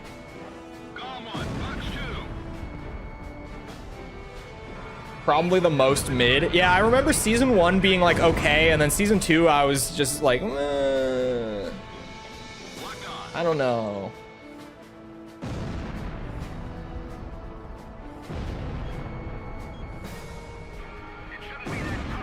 So much more soul? What do you mean? I feel like I'm lucky that I already watched Cowboy Bebop when I was younger. The enemy threat level is down. Continue to engage. Because I feel like nowadays that would definitely get thrown in the pile of like, I have to watch this someday. Who knows if I actually will, but I loosely plan on it, maybe. That one, at least, I'm glad that I watched when I was younger. that is one huge facility. SAM destroyed. Warning, the enemy's locked Oh, on you. God. We've destroyed Come on, the laser hangar. beam, do your thing. God. Damn, counterattacks are difficult. I'm taking care of the information. Starting the taxi. What's that huge hangar for? All planes have left the hangar. Target destroyed. Our tests will guarantee that the Ooh, Demon Slayer. The transport plane. Here's a Chole take. Brace yourself. I didn't like it. I tried. I watched it with some friends who were like, bro, you would love this shit. I don't think they actually really thought I would. I think they were just saying that because they really loved it. I can't tell. Because I didn't really like it that much. I made it like 4 episodes in. Roughly. Galm 1, your special Maybe, weapons are yeah, I want to say 4. I drop a series really fast. If it doesn't grab me, The enemy threat level has dropped. I'm really patient with games. That patience does not carry over to like TV series for me.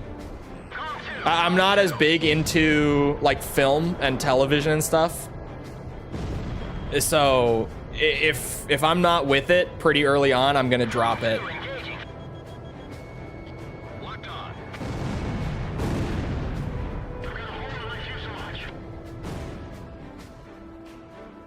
I don't know Eminence and Shadow. I don't know that one. Don't panic. Just keep working. Demon Slayer wasn't for me. Yeah, I don't know. Like, I feel like everyone that I know who watched it loves it. I feel like I'm the exception with Demon Slayer. I feel like I'm one of the only people who didn't click with it. It seems like pretty universally loved. Why is he playing Overwatch 2? I think that qualifies as self-harm. I should call him. Check in on him, see if he's okay. As to the intended purpose for using the giant hangar described in the report, rest assured that intelligence is looking into the matter. What is JJBA? Goblin Slayer? What's Goblin? See, I feel like now we're getting into the stuff that... This is like the anime stuff. I haven't heard of any of this. Hold on, I haven't saved in a while. You never know. Crashes happen. I don't think I've saved at all. Oh, JoJo's Bizarre Adventure. Okay. I feel like everyone just always says JoJo. I didn't recognize the abbreviation.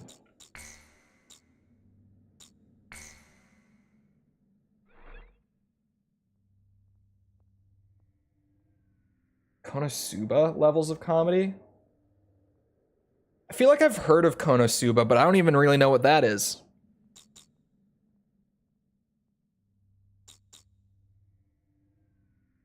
Sparking Zero will be the same. I got that, what's it? That, there's like a term for it. I can't think of it. Can't judge someone playing Overwatch 2 while 100%ing AC0. Hey. I'm doing this for my YouTube channel, for my job here. Alright? It's different.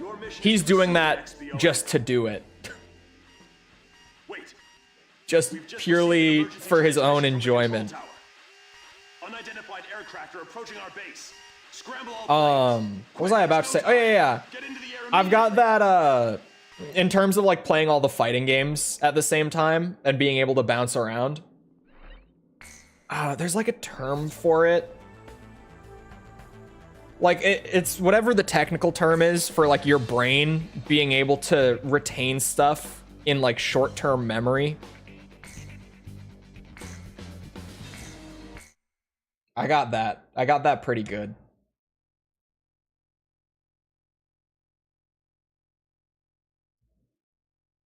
You have some homework. Watch Konosuba, Goblin Slayer, and Eminence and Shadow. Why does Konosuba sound familiar, but I've not seen it? I don't know if I've seen it. I feel like I've heard this name. I don't feel like I've ever even seen this now that I Googled it. I might have had like a friend or something who mentioned this before.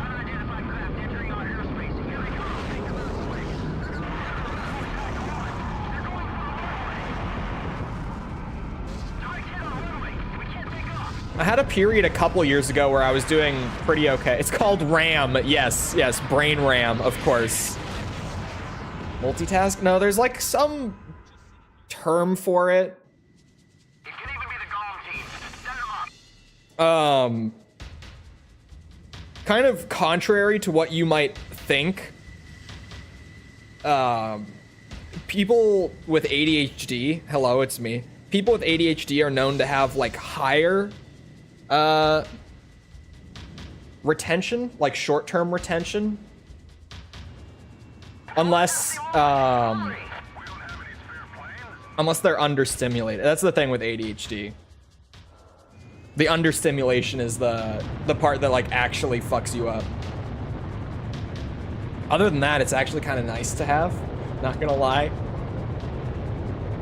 It's actually a friend of the show, False, all the time. Is like, man, I wish that I had it because, oh my god, attention span? No, I can't think of it. There's some fancy term for it.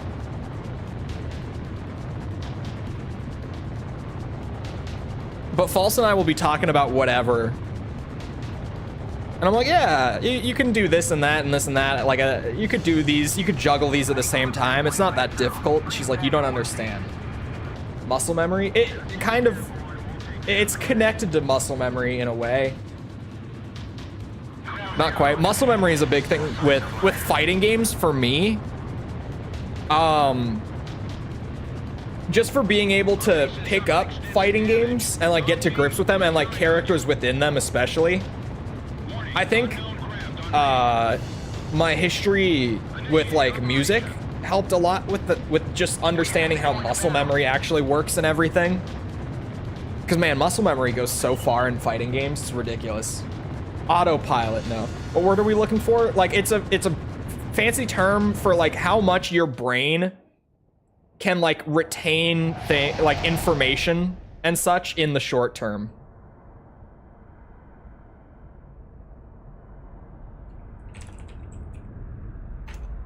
Is this it?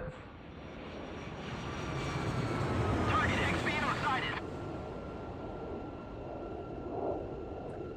Neuroplasticity, chat. It's time to stop the demon lord. Neuroplasticity. And even my description was kind of shit. But this is what I was thinking of. It's like your brain's ability to like rewire itself and kind of retain it. Like to easily adapt to things. I'm dead. Holy shit. Just like that. Neuroplasticity. That's what I was thinking of. New word added to database. It's a big word. No wonder I couldn't just remember it off the top of my head.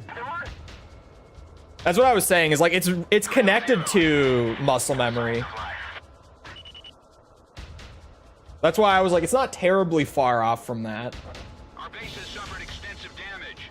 But yeah, your ability to like rewire and like retain that like rewiring. It's almost like this describes it as the ability for change and growth through, or sorry, change through growth and reorganization, which is very fancy wording for your brain's ability to adapt to like new information and such, and kind of have it stick.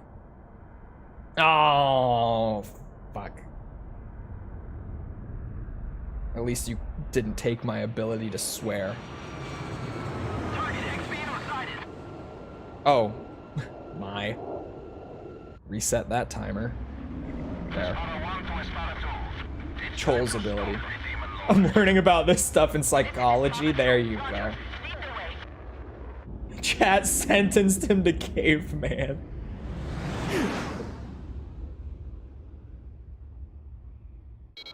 That could be arranged. Ah! Galm 2, commence the attack on XPO. Hold on, where's the other one? Chole should just get the other one first. Bro, Chole. Wait, we're engaging friendly aircraft. These are Sapin fighters. Thank God there's still like an hour after stream where Sparking Zero is not going to be out for early access, so that Chole can at least get a little bit done after stream. Because Chole's getting that like strong, how long is no swearing? 10 minutes. Chole's getting that really strong like brainworm that's just going, why do work when new game is out? Yeah, there's so much fun to be had with this new video game. God. So at least there's an hour tonight. And with Chole's brain, once Chole gets on Sparking Zero with the boys and plays it for a few hours straight, that brainworm is gonna shut up. It's not gonna be as new and shiny anymore. Chole will get past it. And like tomorrow morning, Chole will be back to working.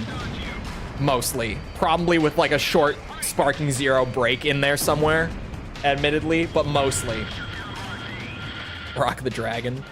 Chole might need to find a mod that replaces like the opening music with Rock the Dragon. That would be beautiful, actually. We'll see you around, Proto. Have a good rest of your day. Get some attacks in around the XBO cockpit. That should mess up his steering.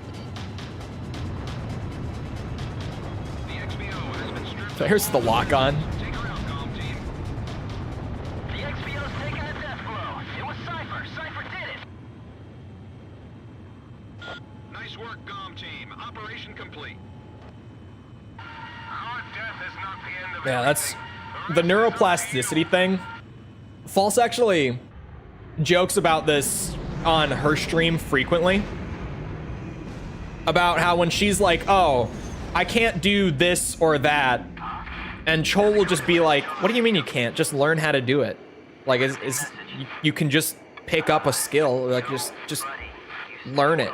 She's like, Cole, not everyone's brain is just wired to like pick things up on the fly and learn it. I would if I could, and I'm shit. Oh. And Chole's like, what do you mean? Just learn it. We dropped frames. We dropped frames. Chole saw that. Is that the laptop finally hitting its peak stress level? Still seems to be going pretty okay. What happens when Chole breaks the rules? Extends it by a minute for every break. Thanks to you, the XBO has been shot down. However, our base was heavily damaged. You heard the latest Halo news? Yeah, Chole saw the Halo news. It's pretty big news, but at the same time, how to word this? Like, we're not gonna see the result of that for a long time. So Chole saw it, Chole was like, oh, that's really cool. And then Chole pretty much just like forgot about it right after until you brought it up. But yeah, it's big. Obviously, if you've been around, you know, Chole's a big Halo fan. Halo 1 Remake. It's not Halo 1 Remake. It's, they announced this morning that going forward, new Halo games will be moving towards Unreal Engine. And that was the announcement. They had some screenshots that they put together in UE5 to just like show the concept of what Halo in Unreal could look like. Like the stuff that they showed isn't here's stuff from our next game. It was here's what the series can look like in Unreal Engine. And they had like one clip, right? They had like a little like animation clip where they were also like, look what it could look like. It looked cool. Master Chief kind of looked like an action figure, admittedly. He looked a little too shiny and stuff, but it's just concept work. It's not like this is the next game work, right? Proceed immediately to Avalon and destroy the V2 weapon. Note that B7R blocks your route from So long as 343 are gone, even if they just rebranded. Yeah, 343 is not gone. It's the same company. They're just changing the branding of the company, that's all. Because a lot of people also took that as 343 is dead. 343 is still around. It's just they've changed their name is all. Now go destroy that weapon and come back in one piece. That's all. Anything else is unacceptable.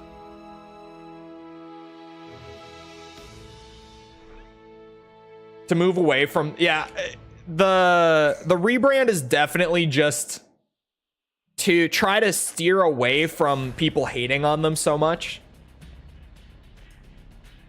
It won't work. Unless they just actually make an absolute banger as their first title. They are called Halo Studios, right? That is the rebrand. Right? How it would look in the next Ace Combat game. Unreal Engine 5 is legitimately getting to the point where it's so flexible for AAA studios to hop on. That was Caveman, by the way. Caveman is over. Yeah, Halo Studios, okay.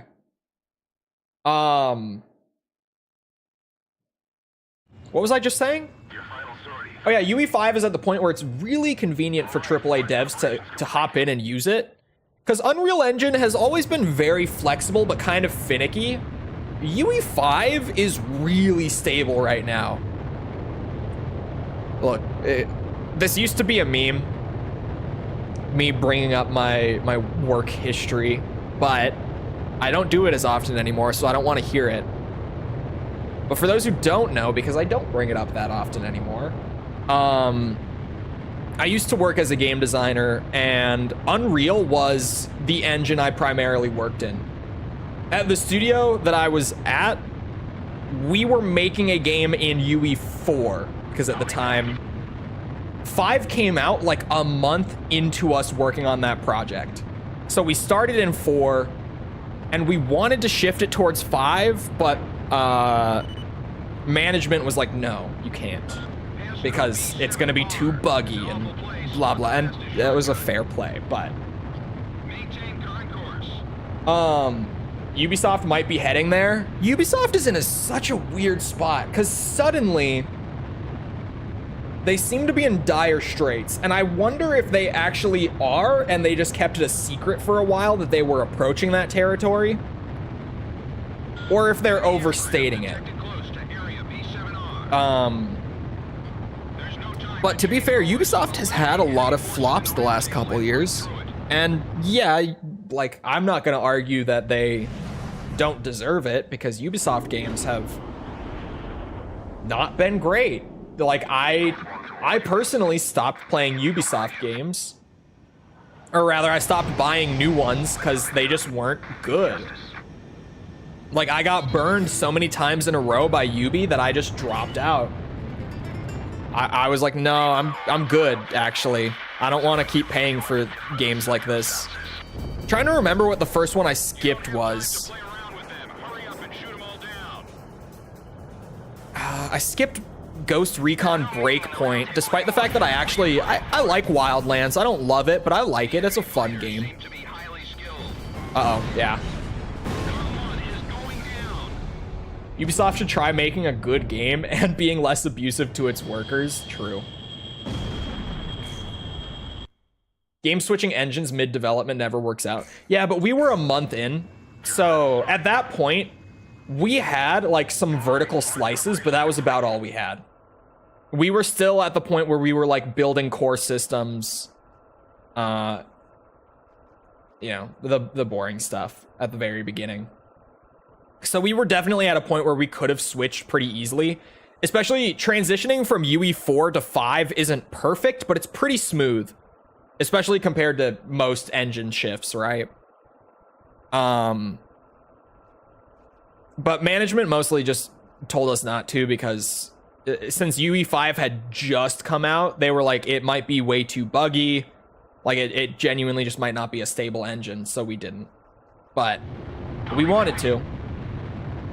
But yeah, Unreal is like historically the engine I have the most experience with. And UE5 is really damn good at this point. I still boot up this little side project I have in UE5 here and there. Not often. But I have a little fun side project. And it's so good now. And like, I use Blueprint because I'm just doing side projects, and Blueprint's actually pretty good nowadays. UE4 Blueprint, not very good. That was kind of a shitty scripting language. But UE5 Blueprint is really good. Like, I have not run into a single situation in UE5 yet where I've wanted to do something like code-wise that I can't do. It just hasn't happened. What studio or game you worked on? I can't. It was a game that never got announced. It got canceled after I left. So it's not something that was known, and NDAs are a bitch. Big enough publisher that I don't want to get sued. I can probably say that much. Because I've said before, if I did start talking about it, I would inevitably talk some shit. Because I mean, I left. Obviously, there's something there.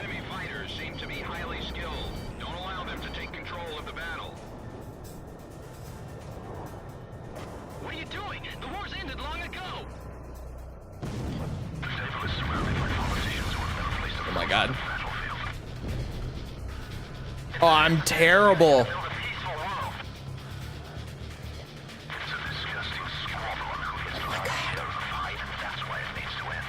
I love Unreal. And I like seeing...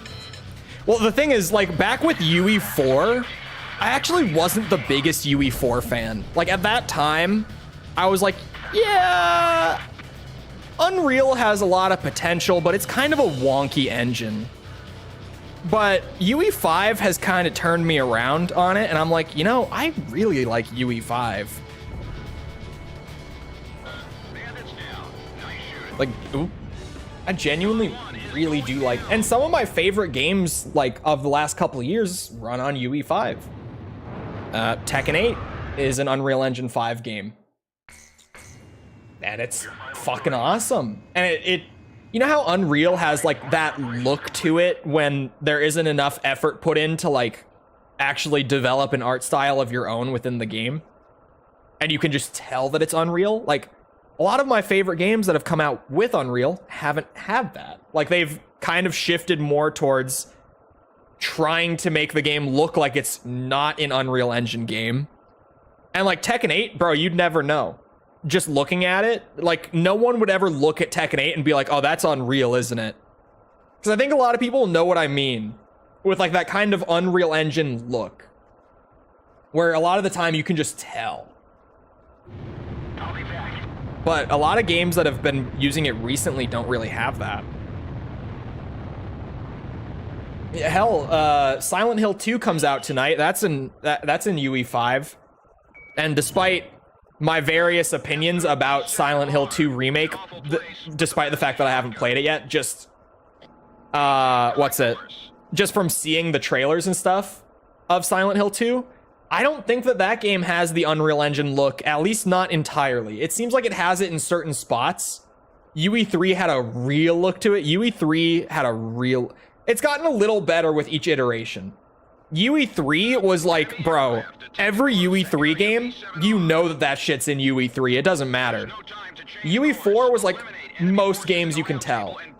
UE5 now, it just totally depends. It depends on how much effort they've put in.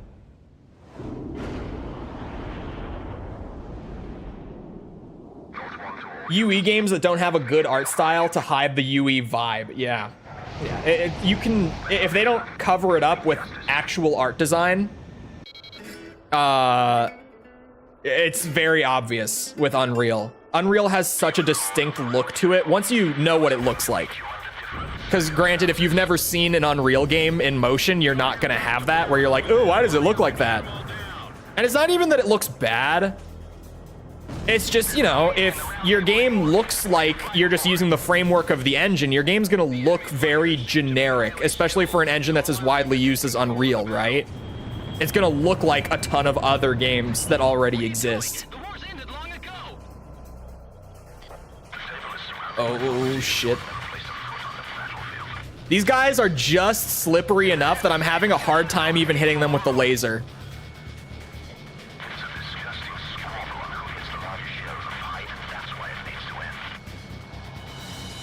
There we go. You can't tell with Tekken because the art is so impeccable. And yeah, even like with the lighting, they've done enough work with the lighting engine to where it just doesn't even look like Unreal Engine light, because normally that's kind of the giveaway. Unreal Engine has a very distinct look to its lighting and shadows and stuff. Ooh. Fuck. The wet shiny. Yeah, that's what I'm talking about. The wet shiny. Keeping the whole UE4 asset library. Thankfully, a lot less have been doing that, because that used to be a big Unreal problem too. The only problem that I have with Unreal right now, and this is actually kind of a funny one, I've shared this before. There's something specific with Unreal Engine where when my CPU spins up when like loading or something, and your CPU jumps to like 100% to try to load it in fast, right, as it does. My CPU, specifically, it's an i7 12700K. My CPU is so fast Or sorry, did I say i7? I think it's an i9. Sorry. Yeah. Yeah, it's an i9. My bad. My old CPU is an i7. Habit. i9 12700K. It spins up so fast because it's a really fast CPU that Unreal, for some reason, reads the CPU's output as VRAM output. And it will force shut down my game because it thinks that I'm trying to use like 50 gigs of VRAM. And because I don't have like 50 gigs of VRAM, it just shuts down the game to prevent my CPU from killing itself, right? It's a specific problem to Unreal, and I have it with pretty much all UE5 games that I play. Tekken 8, I have it. I have to use an application that allows me to reduce my CPU output, like, to specific applications to prevent it from happening. Like with Tekken 8, I have it to where it can only use like half of my CPU threads. And that prevents it from crashing. Because it can only actually use like half of the horsepower that my CPU has, so it prevents it. I don't know why it's a specific UE5 problem. It's like something in the back end of UE5 that causes it. And it's only with like really fast CPUs, like the top end AMD and Intel stuff. It's a really funny issue, like, at least for right now, where I can afford to like nerf my CPU output and still get good performance and everything with these games, just because it's so new. Eventually, it's not going to be very funny, but for right now, it's funny to me that that's an issue. And even then, it's just a slight little like, oh, okay. It's doing the classic UE crash. Now that I've seen it a few times, I know exactly what it is when it happens. It's like a 2-minute fix. But it's just, I don't know why that's an Unreal problem. Come on.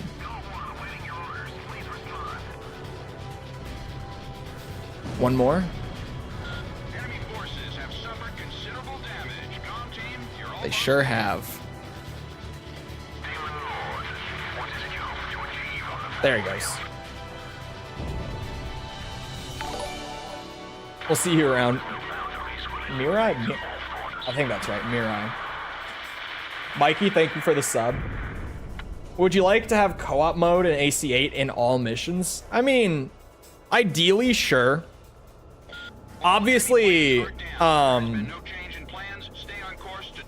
if there's like a certain mission where co-op like breaks things, like because of gimmicks or set pieces or whatever, then it's fine if it doesn't have it for every single mission. I would just like some co-op stuff to return in general. Like, I don't need it to be everything. Just give us some co-op and I'll be happy. Because I feel like they've done co-op a couple times in these games, and it's such a good idea for these games, but most of them don't have it. After refueling in flight, get over to Avalon. So I'll take anything.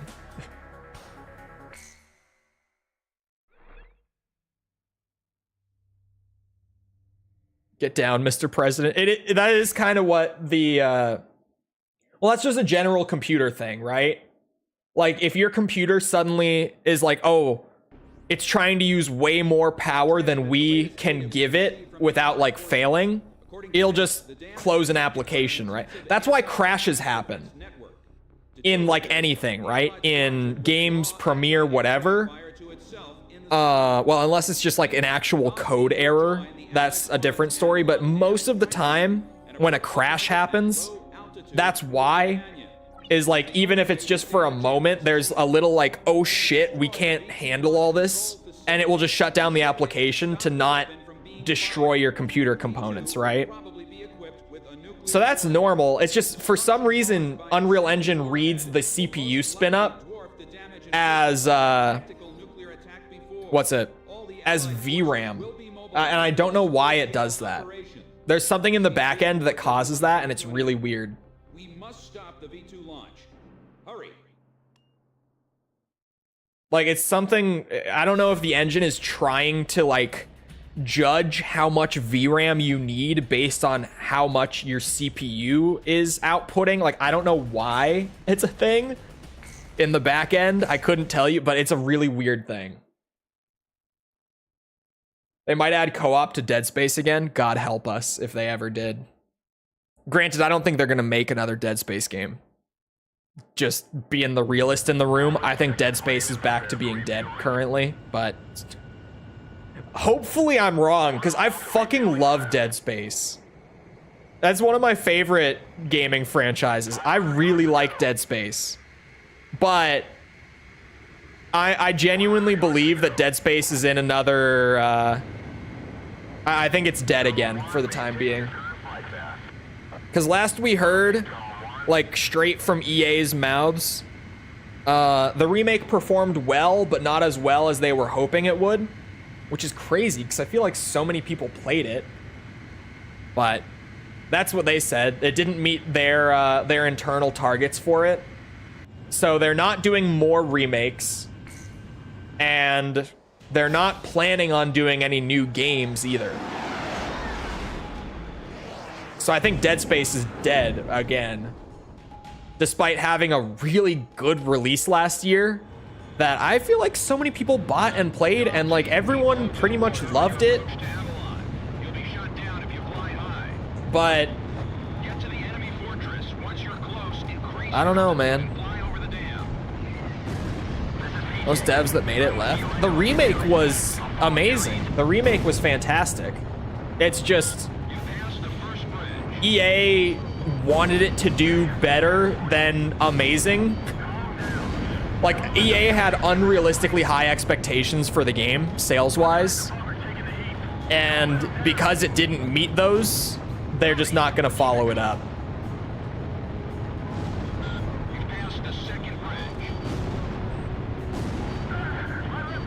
And even if you're just talking about like Dead Space 1, Dead Space 2 devs, I mean, those guys went and then reformed and made Callisto Protocol. Oh, I hit the ground. And we all saw how that went.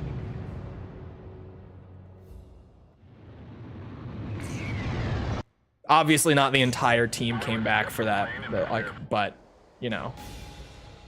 I flew a little too close to the ground. I was trying to style a bit. I went a little too close. I like styling through this ravine. I can't help myself. But maybe I shouldn't fly so close.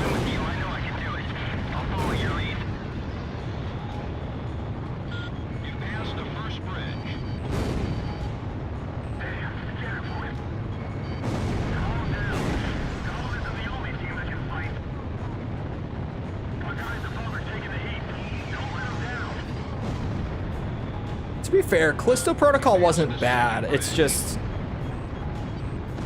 wasn't even close to like Dead Space 1, Dead Space 2.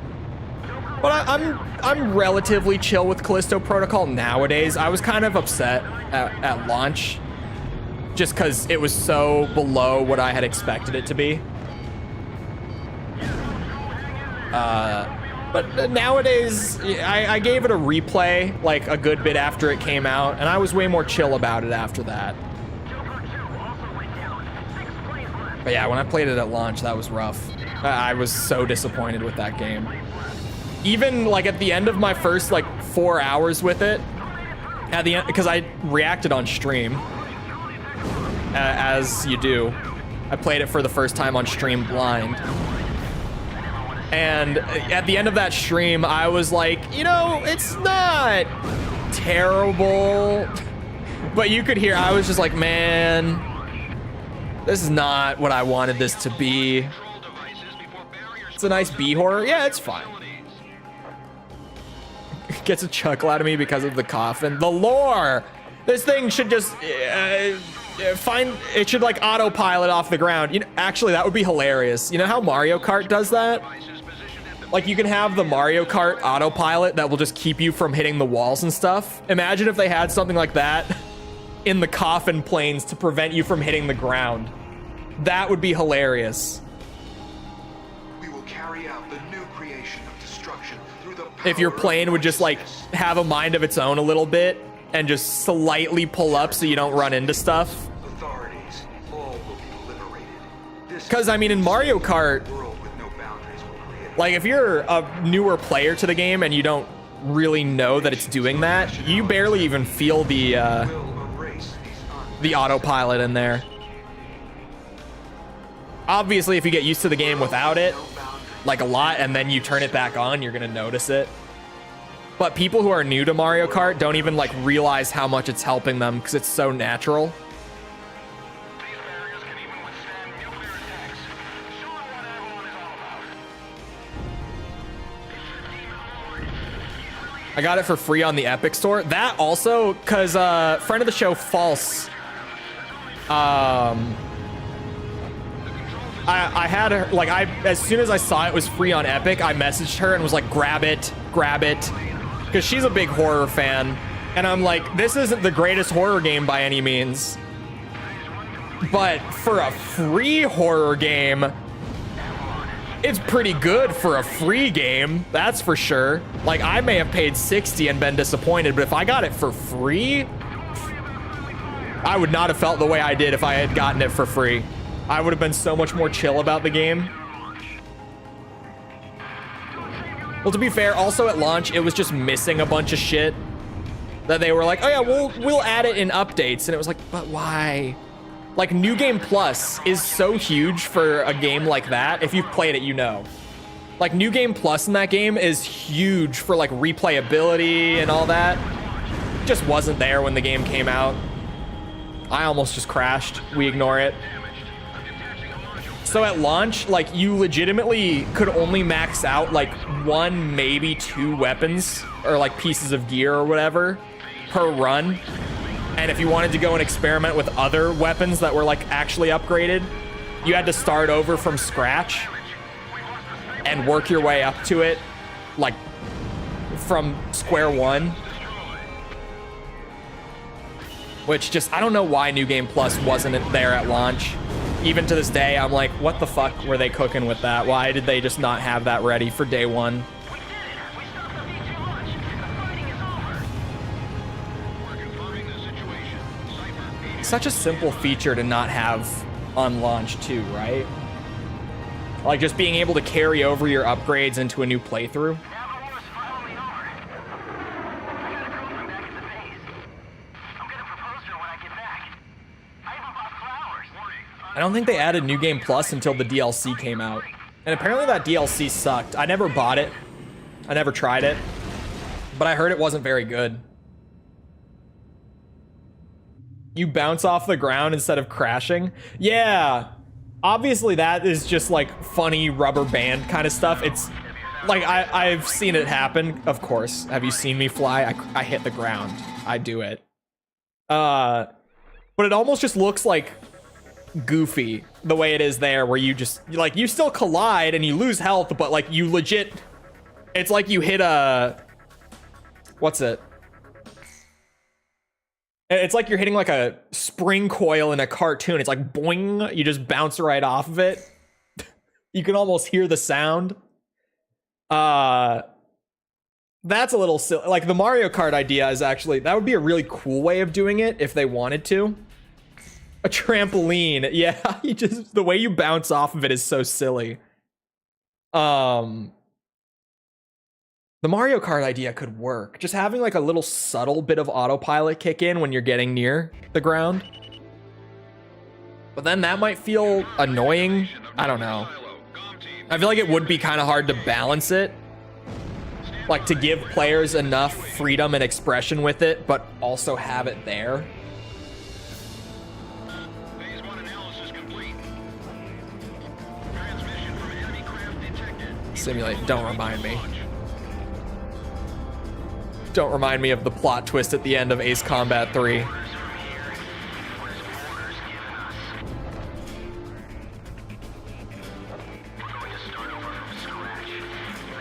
I will never get over it. It's forever, like... just learning about that plot twist was... Because I liked Ace Combat 3's story a lot. After like the first run, I was like, that was pretty cool. I enjoyed that. That was the first Ace Combat game that I was like, yeah, that story was sweet. And then to learn that it was all a simulation concocted by this one like nerdy scientist guy because this other guy had sex with the woman that he had a crush on, so he wanted to get revenge on him by making the ultimate AI to shoot him down and kill him.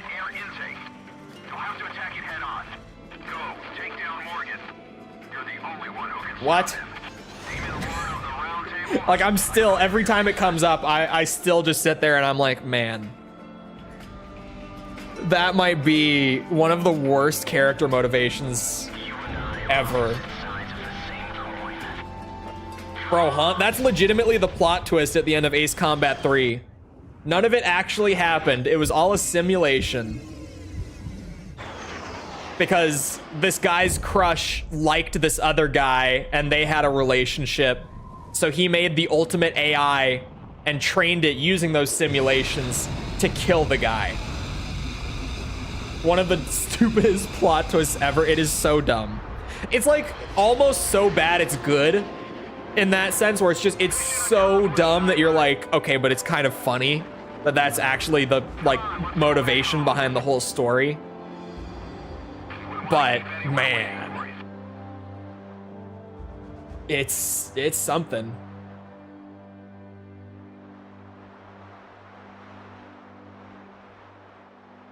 The guy's AI self, yeah, it's because the guy is actually already dead with the way the whole lore of that works out.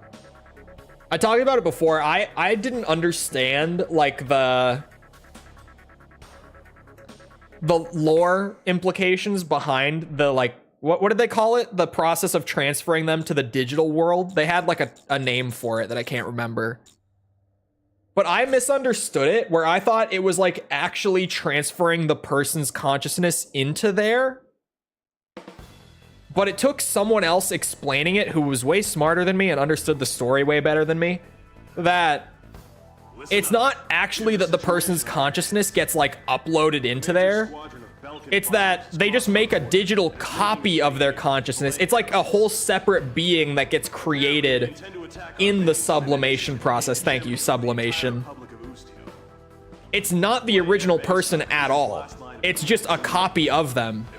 And you actually get to see it in that one Dissian cutscene, like through the camera, where he go boom. Like the guy that starts making out with the woman whose name I also can't remember. It's not like, oh, that's a imposter of Dissian. No, that's the real Dissian. Like the actual original Dissian. That is him. It's just you're seeing the scene from the perspective of his digital copy who thinks that he's the original. Because of course he does. He's an exact copy. It took me so long to understand that it wasn't actually like a direct transfer.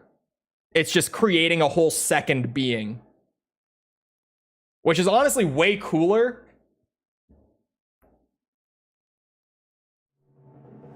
That it's not them at all. And also just makes a lot more sense. Like it's a lot more believable that that's actually how it works when you get down to it. Because you can suspend your disbelief and be like, oh yeah, they found a way to transfer them over, right? Sure. But realistically, it does just make way more sense that they didn't find a way to actually transfer them. They found a way to make an exact copy that thinks it's the original. And that copy gets to live on forever in the electrosphere. Makes way more sense that way.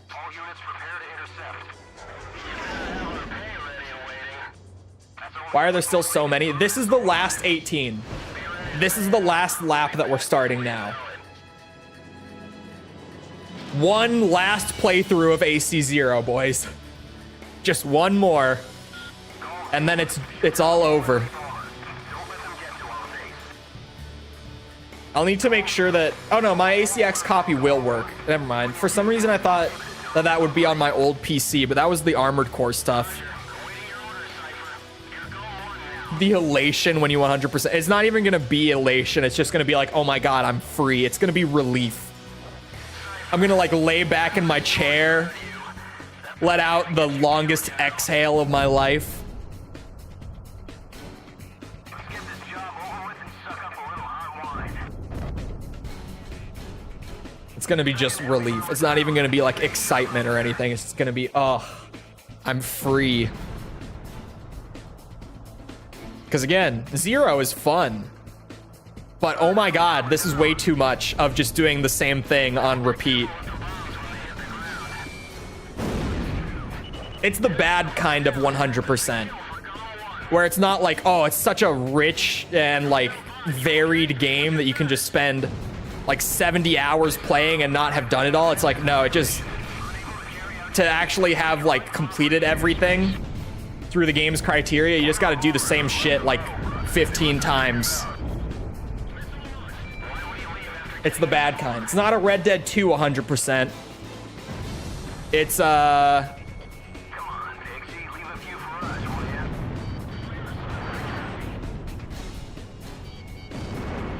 I'm trying to think of a comparison, like another 100% that's like this. Looks like Galm Team is gonna steal the show again. Okay, maybe a little controversial. It's like a Tears of the Kingdom 100%. Where like, sure, you're doing like 15 or so different things, but you're just doing those 15 things on loop for tens of hours. Watch out, the enemy's locked onto you.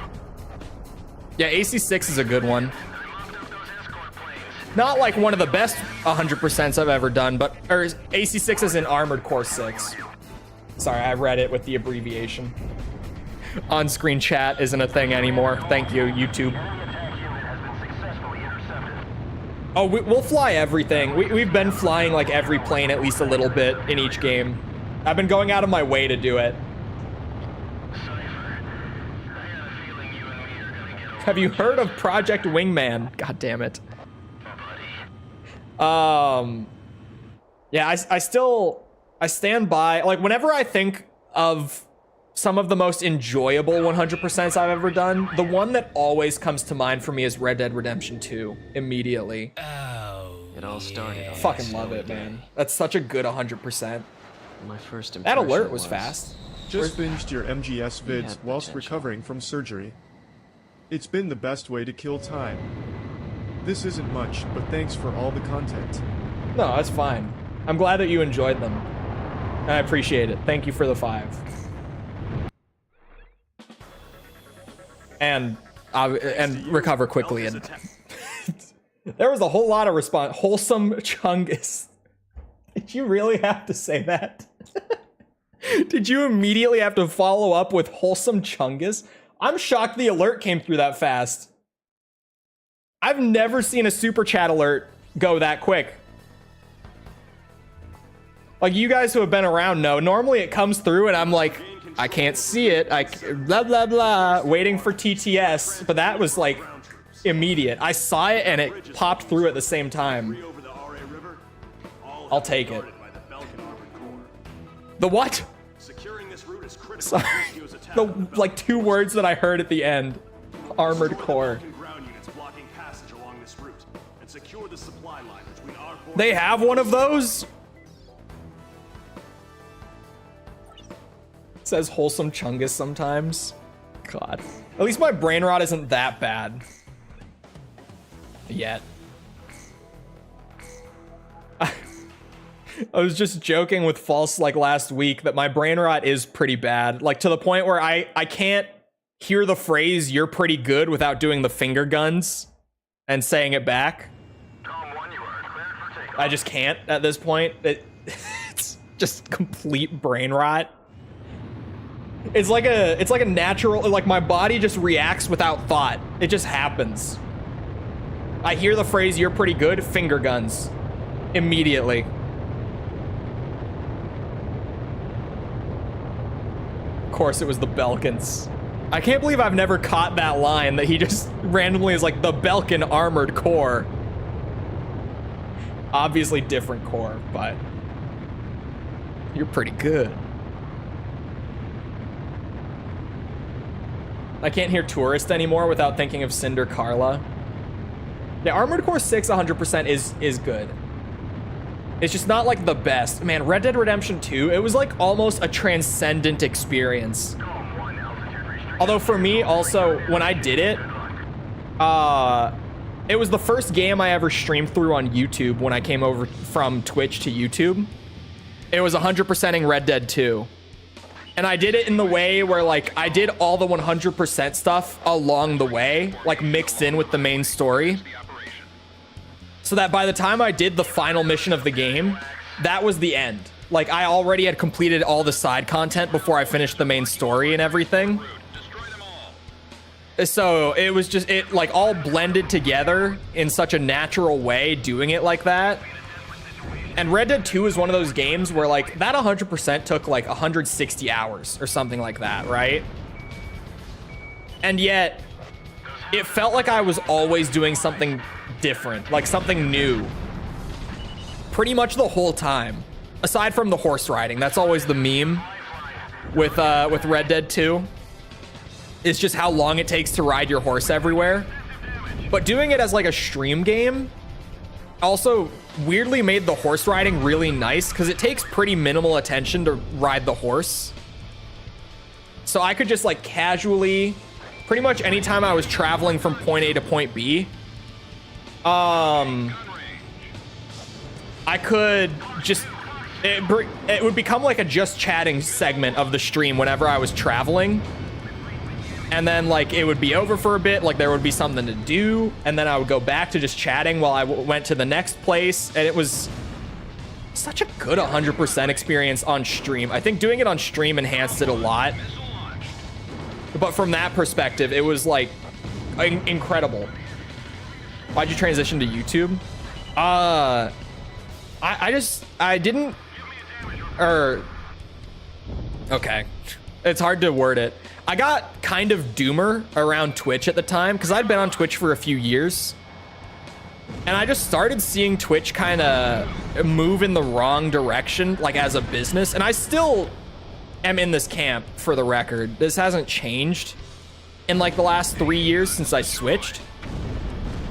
But I felt like, A, YouTube was a better platform for creators than Twitch was. And B, I didn't see much of like a super long-term future for Twitch. Like talking, you know, where will the platform be in 10 years? I didn't feel like the answer to that question, at least as far as I was imagining it, was a good answer. Like I didn't see Twitch still being in a good, healthy spot in like the 2030s. Because I switched over at the end of 2021. So when I was thinking like, will Twitch still be around and like a healthy platform in 2032? I didn't feel like I could confidently say yes, whereas with YouTube, I feel like it's one of the easiest yeses ever, unless something like catastrophic were to occur, right? YouTube is almost too big to fail at this point, for better or for worse. Like there's so much security in YouTube because it is just that established, right? I mean, hell, the user base, right? Like YouTube genuinely sports an active daily user base of about 2 billion people. Like watching at least one video a day, which is insane.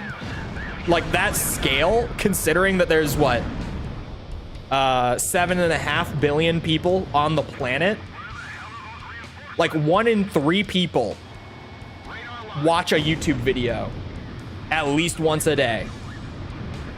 That statistic, like put into context like that, is insane. Like unless YouTube were to take the worst like directional shift ever, or just some crazy set of circumstances caused a sudden collapse, like YouTube will be here. YouTube is safe, like long term, right? And even nowadays, like I'm not the biggest Twitch hater by any means, but I don't think Twitch will be around and healthy in 8 years, 7 years even. I think Twitch has become even worse of a space for creators since I left it. Done, Galm Team. Looks like I think it's just continuously gone downhill. Like, slowly. It's a slow bleed, but, like, it's happening for sure.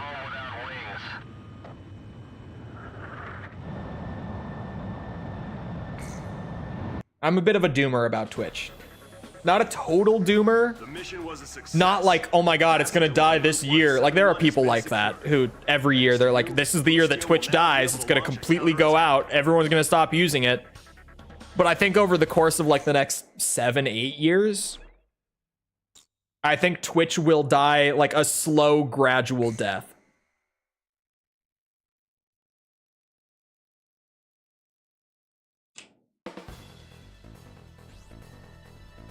That's a very long answer.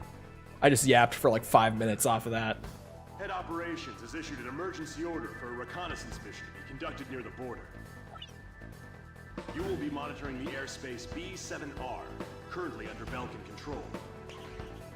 Strong opposition is expected by enemy squadrons, and the presence of a magnetic field has been detected, which may interfere with communications.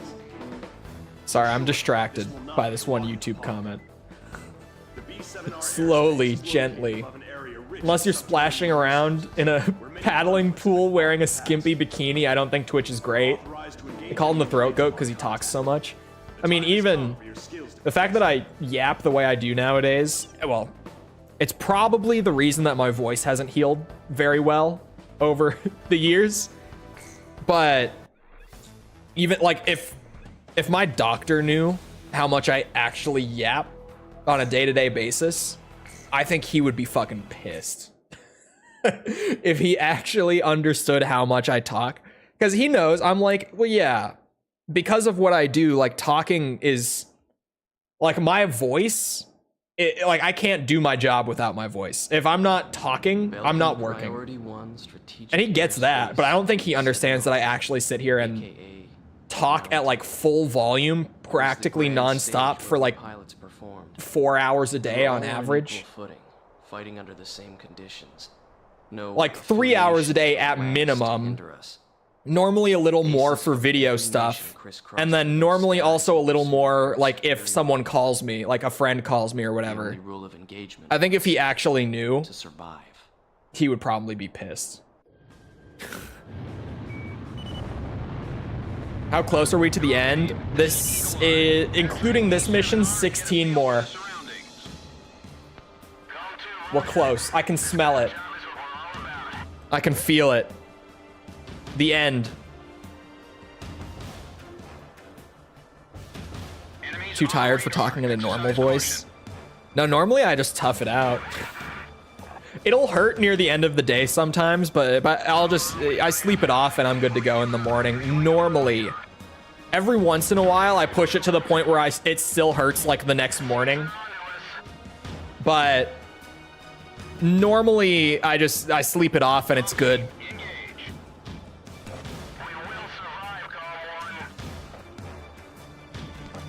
I think the worst video for it, I used to always record all of my voiceover in like one sitting for videos. The last time I did that, and I can say this like 100%, I remember it so well. The MGS2 video, I recorded all in one sitting. And if you don't just know off the top of your head, that video is an hour long. Now that it's cut down, like with no dead air, no like misspeaks and everything, like with it took me like 3 hours to record that script after I streamed that day. And my voice hurt so bad for like the next 2 days because I just pushed it way too hard. I didn't drink enough water while doing it either, was part of the problem.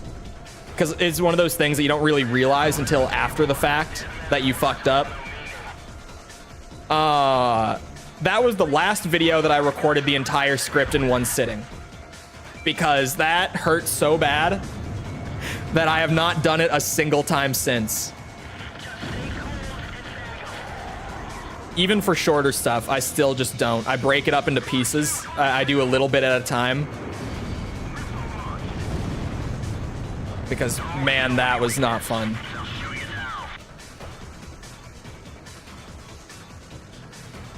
Whoosh.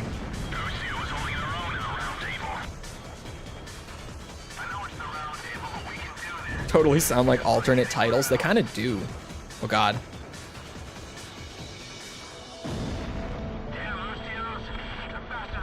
The mobile Ace Combat? Which one? I'm assuming the iOS one. That one is more of like an actual Ace Combat, and then there's the one that's kind of like what's it? Shmup. And by kind of, I mean it is literally just a shmup. I didn't do a video on that one. Or the iOS one.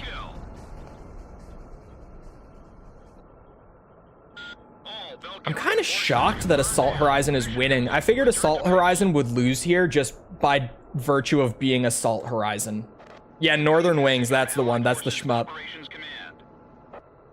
Allied Naval Force has begun its advance. We appreciate your work. Looks like we were just a couple of decoys. I think I've mentioned before that I don't really talk at normal volume on stream or for videos, because at like normal volume at normal range, because I've also mentioned I kind of talk from like my chest, like kind of my upper chest for YouTube stuff. Keep up the good work. It's just because my voice is too weak otherwise. The mic doesn't really like fully pick it up properly, and I might be able to tinker with that, but it's like a combination. It's not necessarily weak. It's like a combination of it's too quiet and it's too low. Because the lower your voice is, the harder the time like a microphone will have with it. It's a combination of the volume and it's just low. It's lower.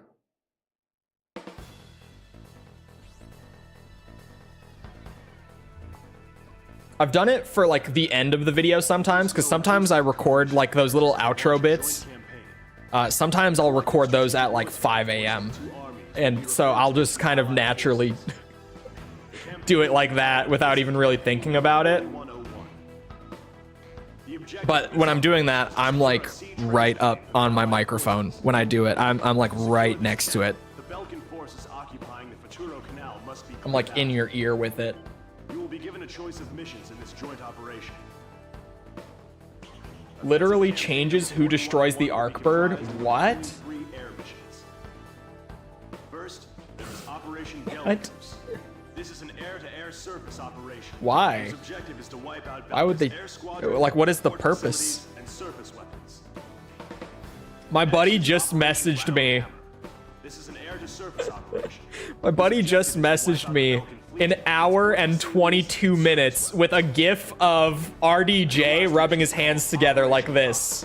This is an escort mission, whose objective is to protect the naval vessels. God damn it. Why is the Sparking Zero hype so ridiculously high? Like, even just outside of like general hype, which it is very high, like across the board for gamers right now, but even just like among my friend group, everyone is like counting down the minutes today throughout the whole day, just being like, it's in an hour. It's in an hour and 20 minutes, boys. Fucking ridiculous. To be fair, I started it this morning in the group chat. I messaged at like 7 a.m. this morning. I messaged 10 hours with the gif of Mr. Bean like checking his watch, standing there impatiently. Cover the Allied fleet so they can pass safely through the canal. No mistakes. So the protagonist squadron shoots it down and not the Rosgrees. So is it non-canon then? I would assume so.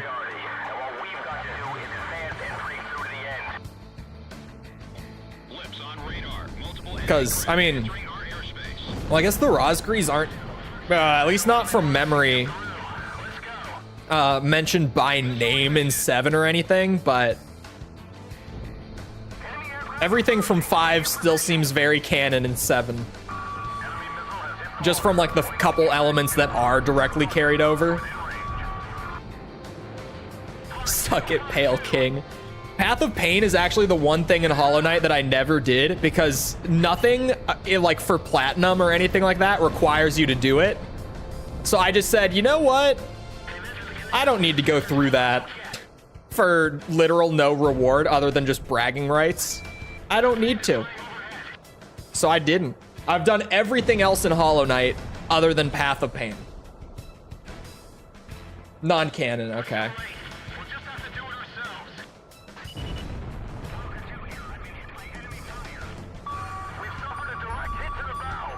Oh my god. Bro, how many yellow targets in this one mission?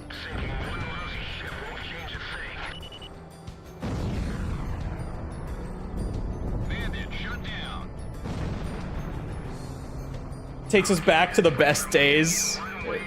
PS2 360 days. It does, dude. Just the fact that we're even getting like an old school Dragon Ball fighter like that, like a Raging Blast or a Budokai or whatever, is crazy.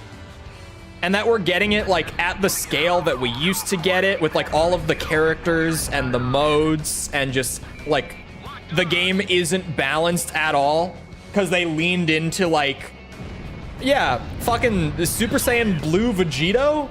He's an overpowered bitch. He'll solo anyone on this roster. Whis, bro, no one can touch him. He auto dodges. Because, you know, he's an angel. He's got the mastered Ultra Instinct. No one can touch him. It's like the fact that we're actually just getting like a genuine old school Dragon Ball fighter today is crazy. I've lost time and time again, but now I've finally won. Totally worth the 2.5 hours. Yeah, I didn't. That's the one thing in Hollow Knight I never did. I'm proud enough with having beaten Pantheon 5, because that's an achievement in and of itself, right? The Ocean Fleet marks the beginning of our nation's counterattack.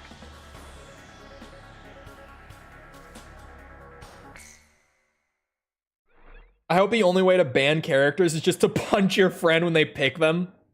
Who are the strongest? Oh, they have the whole list, at least in terms of what the devs think about the power scaling. Obviously, once stuff is in the player's hands, it's gonna be a little different. Hold on. Sparking 0 ranked points. We have the entire, like, confirmed point list. Yeah, the ratio list. This is what I earlier I couldn't remember what it was called. It's a ratio system. That's the technical term for this stuff. Bro, I can't. Oh, there we go. Okay. Here we go. This is the full list of like how many points they'll use for the ratio system. If you're not familiar with like team fighters, the ratio system, I explained it a bit earlier. Basically, when you're playing ranked on this game, or you can just turn it on for fun with friends. Like me and my friends will probably use this because it's a fun system. You get a budget. In Sparking 0, in ranked play at least, you get 15 points to work with. That's your budget. And every character you put on your team uses a certain amount of points. So like if you take Hercule, he's literally 1 point out of your budget. Because if you've ever played Tenkaichi 3 or something, this dude legitimately, like, he's such a gimmick, goofy character that he does like 1 damage per punch in a game where every character does like hundreds of damage per punch, right? He does 1.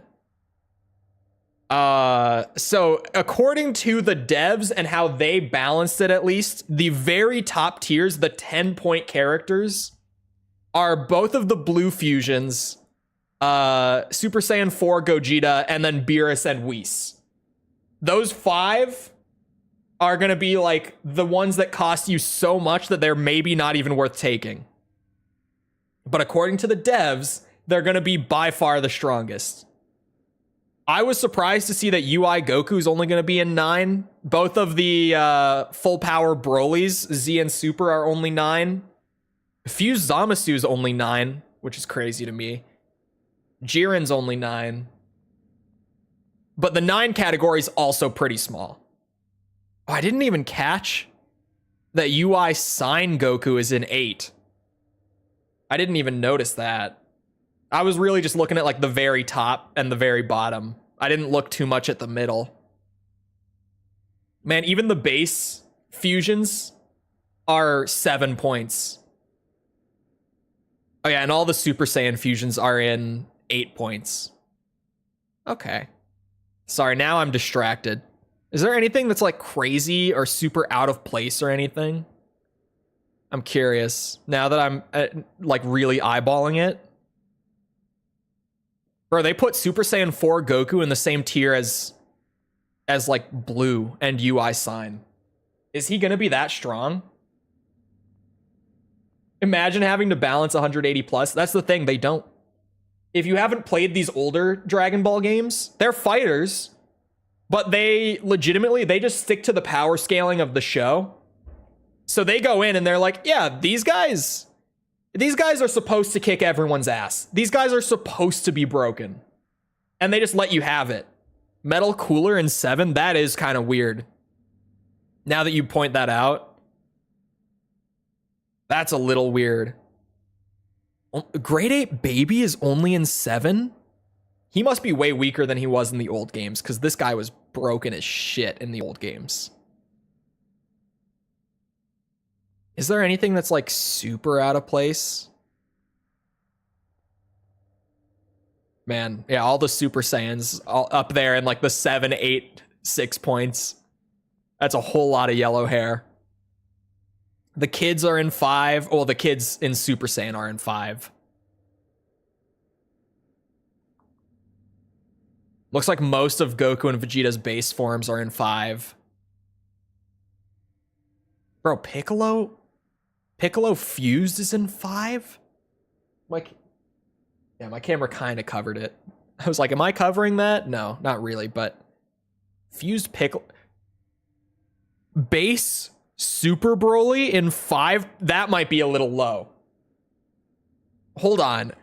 Considering full power Super Broly is a 9-pointer, having base Super Broly in 5 points is crazy. You could bring base and just power him up really fast.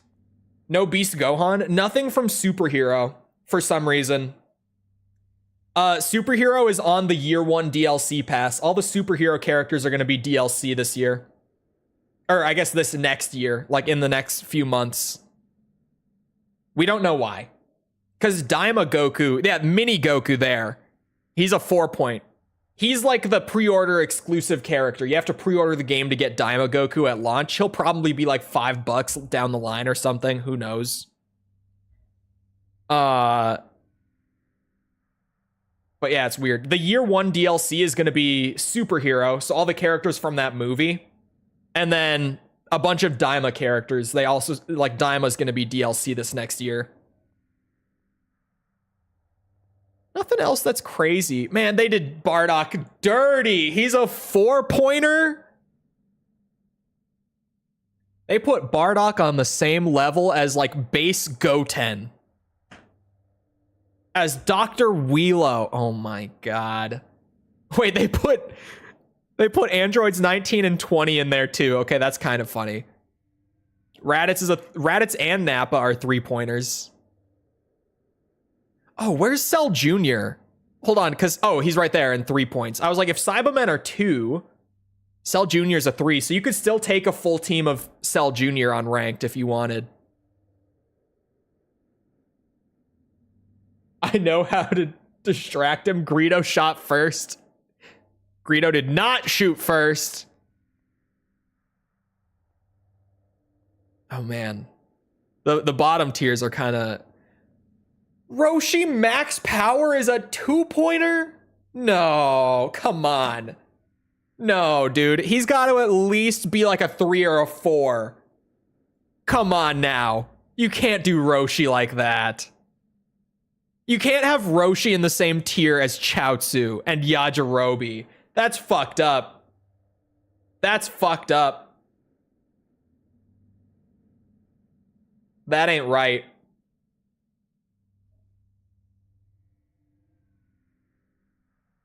Man, base adult Gohan and base teen Gohan. Hold on, where's teen Gohan? Where's Super Saiyan 2 Gohan? He's a 7. Gohan Super Saiyan 2 was broken as shit in the old games, which is why I was curious. Some of this is, like, in terms of the transformations and stuff, like, you could take GT Goku in base, because he's only 5 points. Because Super Saiyan 4 Goku's an 8-pointer, so if you could just hang, like, if you could hold out long enough to get him up to that, that's part of the fun with a system like this too, right? You could just bring in Super Saiyan 4 Goku to have him that good off the bat, but it's going to cost you more points. So you could take his base form and work your way up mid-match to try to get Super Saiyan 4 Goku for 3 points cheaper. That's why this sort of stuff is fun. I like the ratio system. That was a big distraction. I didn't think I would spend that long looking at it. An hour and 9 minutes. Did y'all see Omni-Man beat Bardock in Death Battle? That one's weird, because Omni-Man is so OP, and I get it, but it's just... The thing with power scaling conversations is as soon as you bring Dragon Ball into it, you've fucked it. Because Dragon Ball characters are so, like, all the way up there, right? Like, Dragon Ball characters are scaled to such a ridiculous extent that as soon as you bring Dragon Ball into it, you've fucked it. Bardock should have won because Dragon Ball is just whack. Yeah, Dragon Ball scaling is insanity. It's one of those series where as soon as you bring it in, like you've made this discussion silly.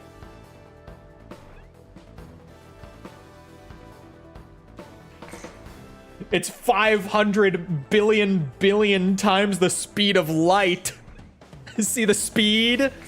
See, that's like legitimately the thing with like Ultra Instinct Goku and shit, right? It's like, yeah, his body instinctively, like without thought, dodges all attacks at like that sort of speed.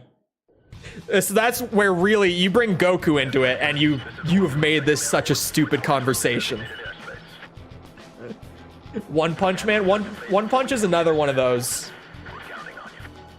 But even then, you put Saitama against UI Goku, like mastered UI Goku, Saitama's probably cooked. Because he can one-shot, but can he land the shot? That's the question. Now you're kind of talking legitimately.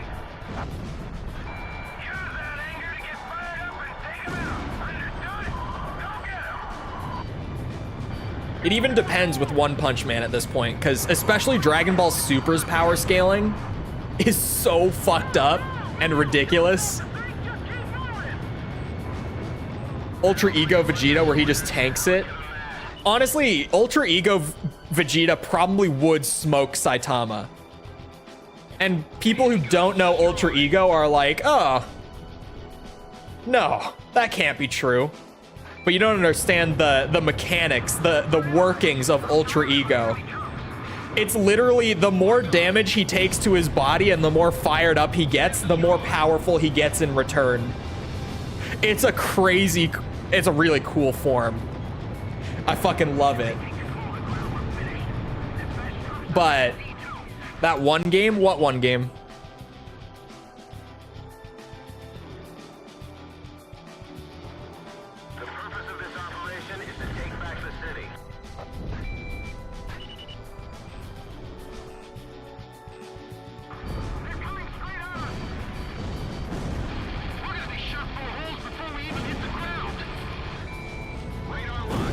Oh, Dragon Ball comes out in an hour and 6 minutes. It comes out an hour after stream ends.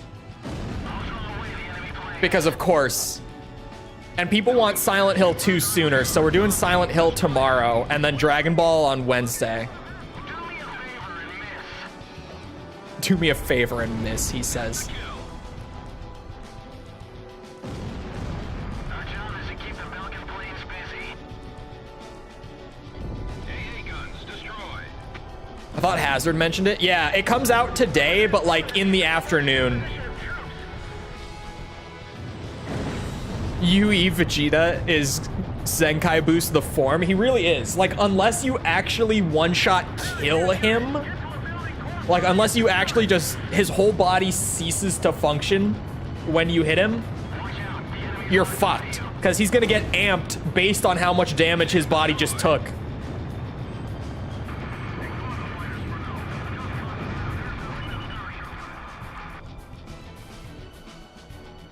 Out the wazoo. Yeah, the schedule's all fucked this week because of everything coming out all at once.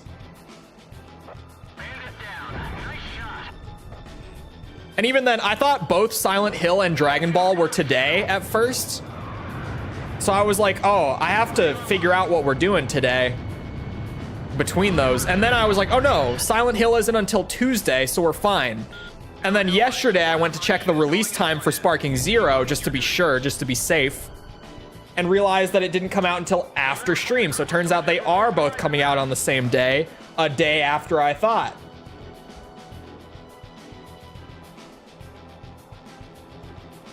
Rip weekly videos once again. The scale of these videos, man. It's happening again.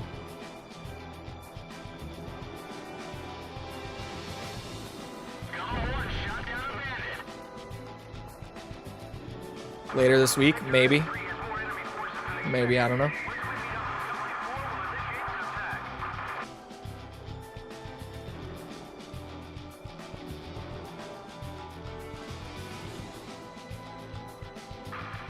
But you see, there are some lore implications in One Punch Man that, if proven true, make Saitama invincible.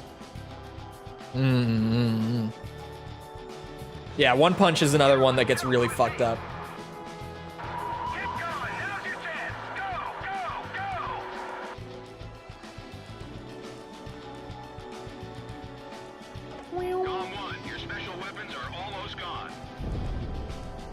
This account. I don't even know why you put the parentheses in there. You outed yourself.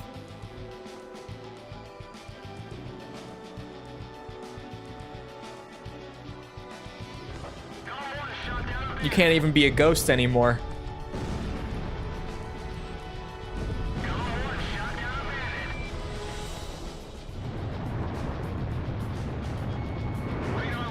Oh, you got censored?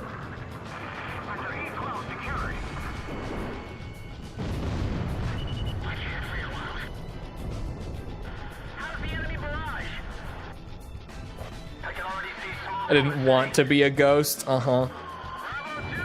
Uh-huh. I'm back. Popeye the Sailor beats Saitama, no problem. Negative diff. Popeye wins. All enemy forces near Solus Ortis have been eliminated. I have like 9 other accounts if I want to be a ghost. Mission complete. Return to base. Whatever you say.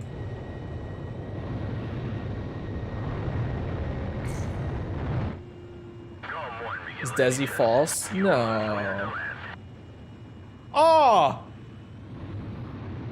I forgot yesterday to keep calling you that.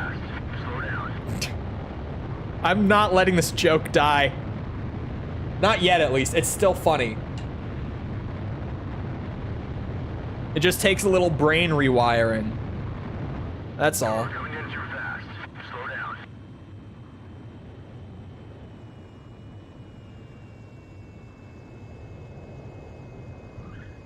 It's like when one of my buddies from high school legally changed his name. Took me like a year to adjust. Because I got used to calling him by one name for like 6 years. Like on a near daily basis for those 6 years. And then he changed it. Bro, it took me like another year to adjust. Operation Varsity succeeded. Ground troops are now en route to Solus Ortis. It won't be long now before Ustio... There would be like a solid week where I would do pretty good, but then as soon as I messed it up once, I would just fall back into the old name again for a bit. It was painful.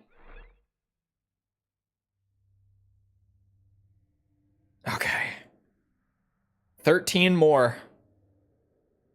Report you for doxing. It's in your about. You better take it out.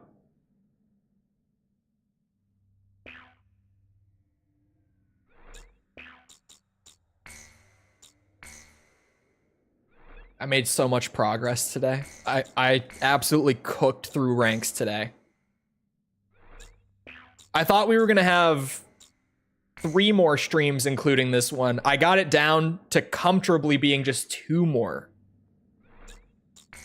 Better screenshot before I do. You underestimate my power.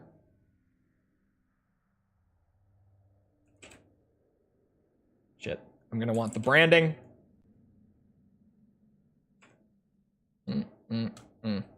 Boom. Okay. Anyway, I hope you guys enjoyed. If you did enjoy and you haven't done so already, feel free to go ahead and leave a sub. Come back another time. We're doing this. We're doing, what are we doing? Well, tomorrow we're doing Silent Hill 2, the remake. Pray for me, because that's a solid 50-50. I'm going to have like the best time ever or like the most miserable time ever, and I don't know yet. I won't know until we actually get into it. So we'll see. And then on Wednesday, we're doing New Dragon Ball, which will just be good, stupid, childlike fun. And then, other than that stuff, we've got Armored Core. We've got... What do we got? Metal Gear, Resident Evil, Yakuza. If it's bad, switch to sparking midstream. No, I won't. I'll give it a solid 3-hour run. I don't think it'll be terrible. Like, I think it will be a good game regardless.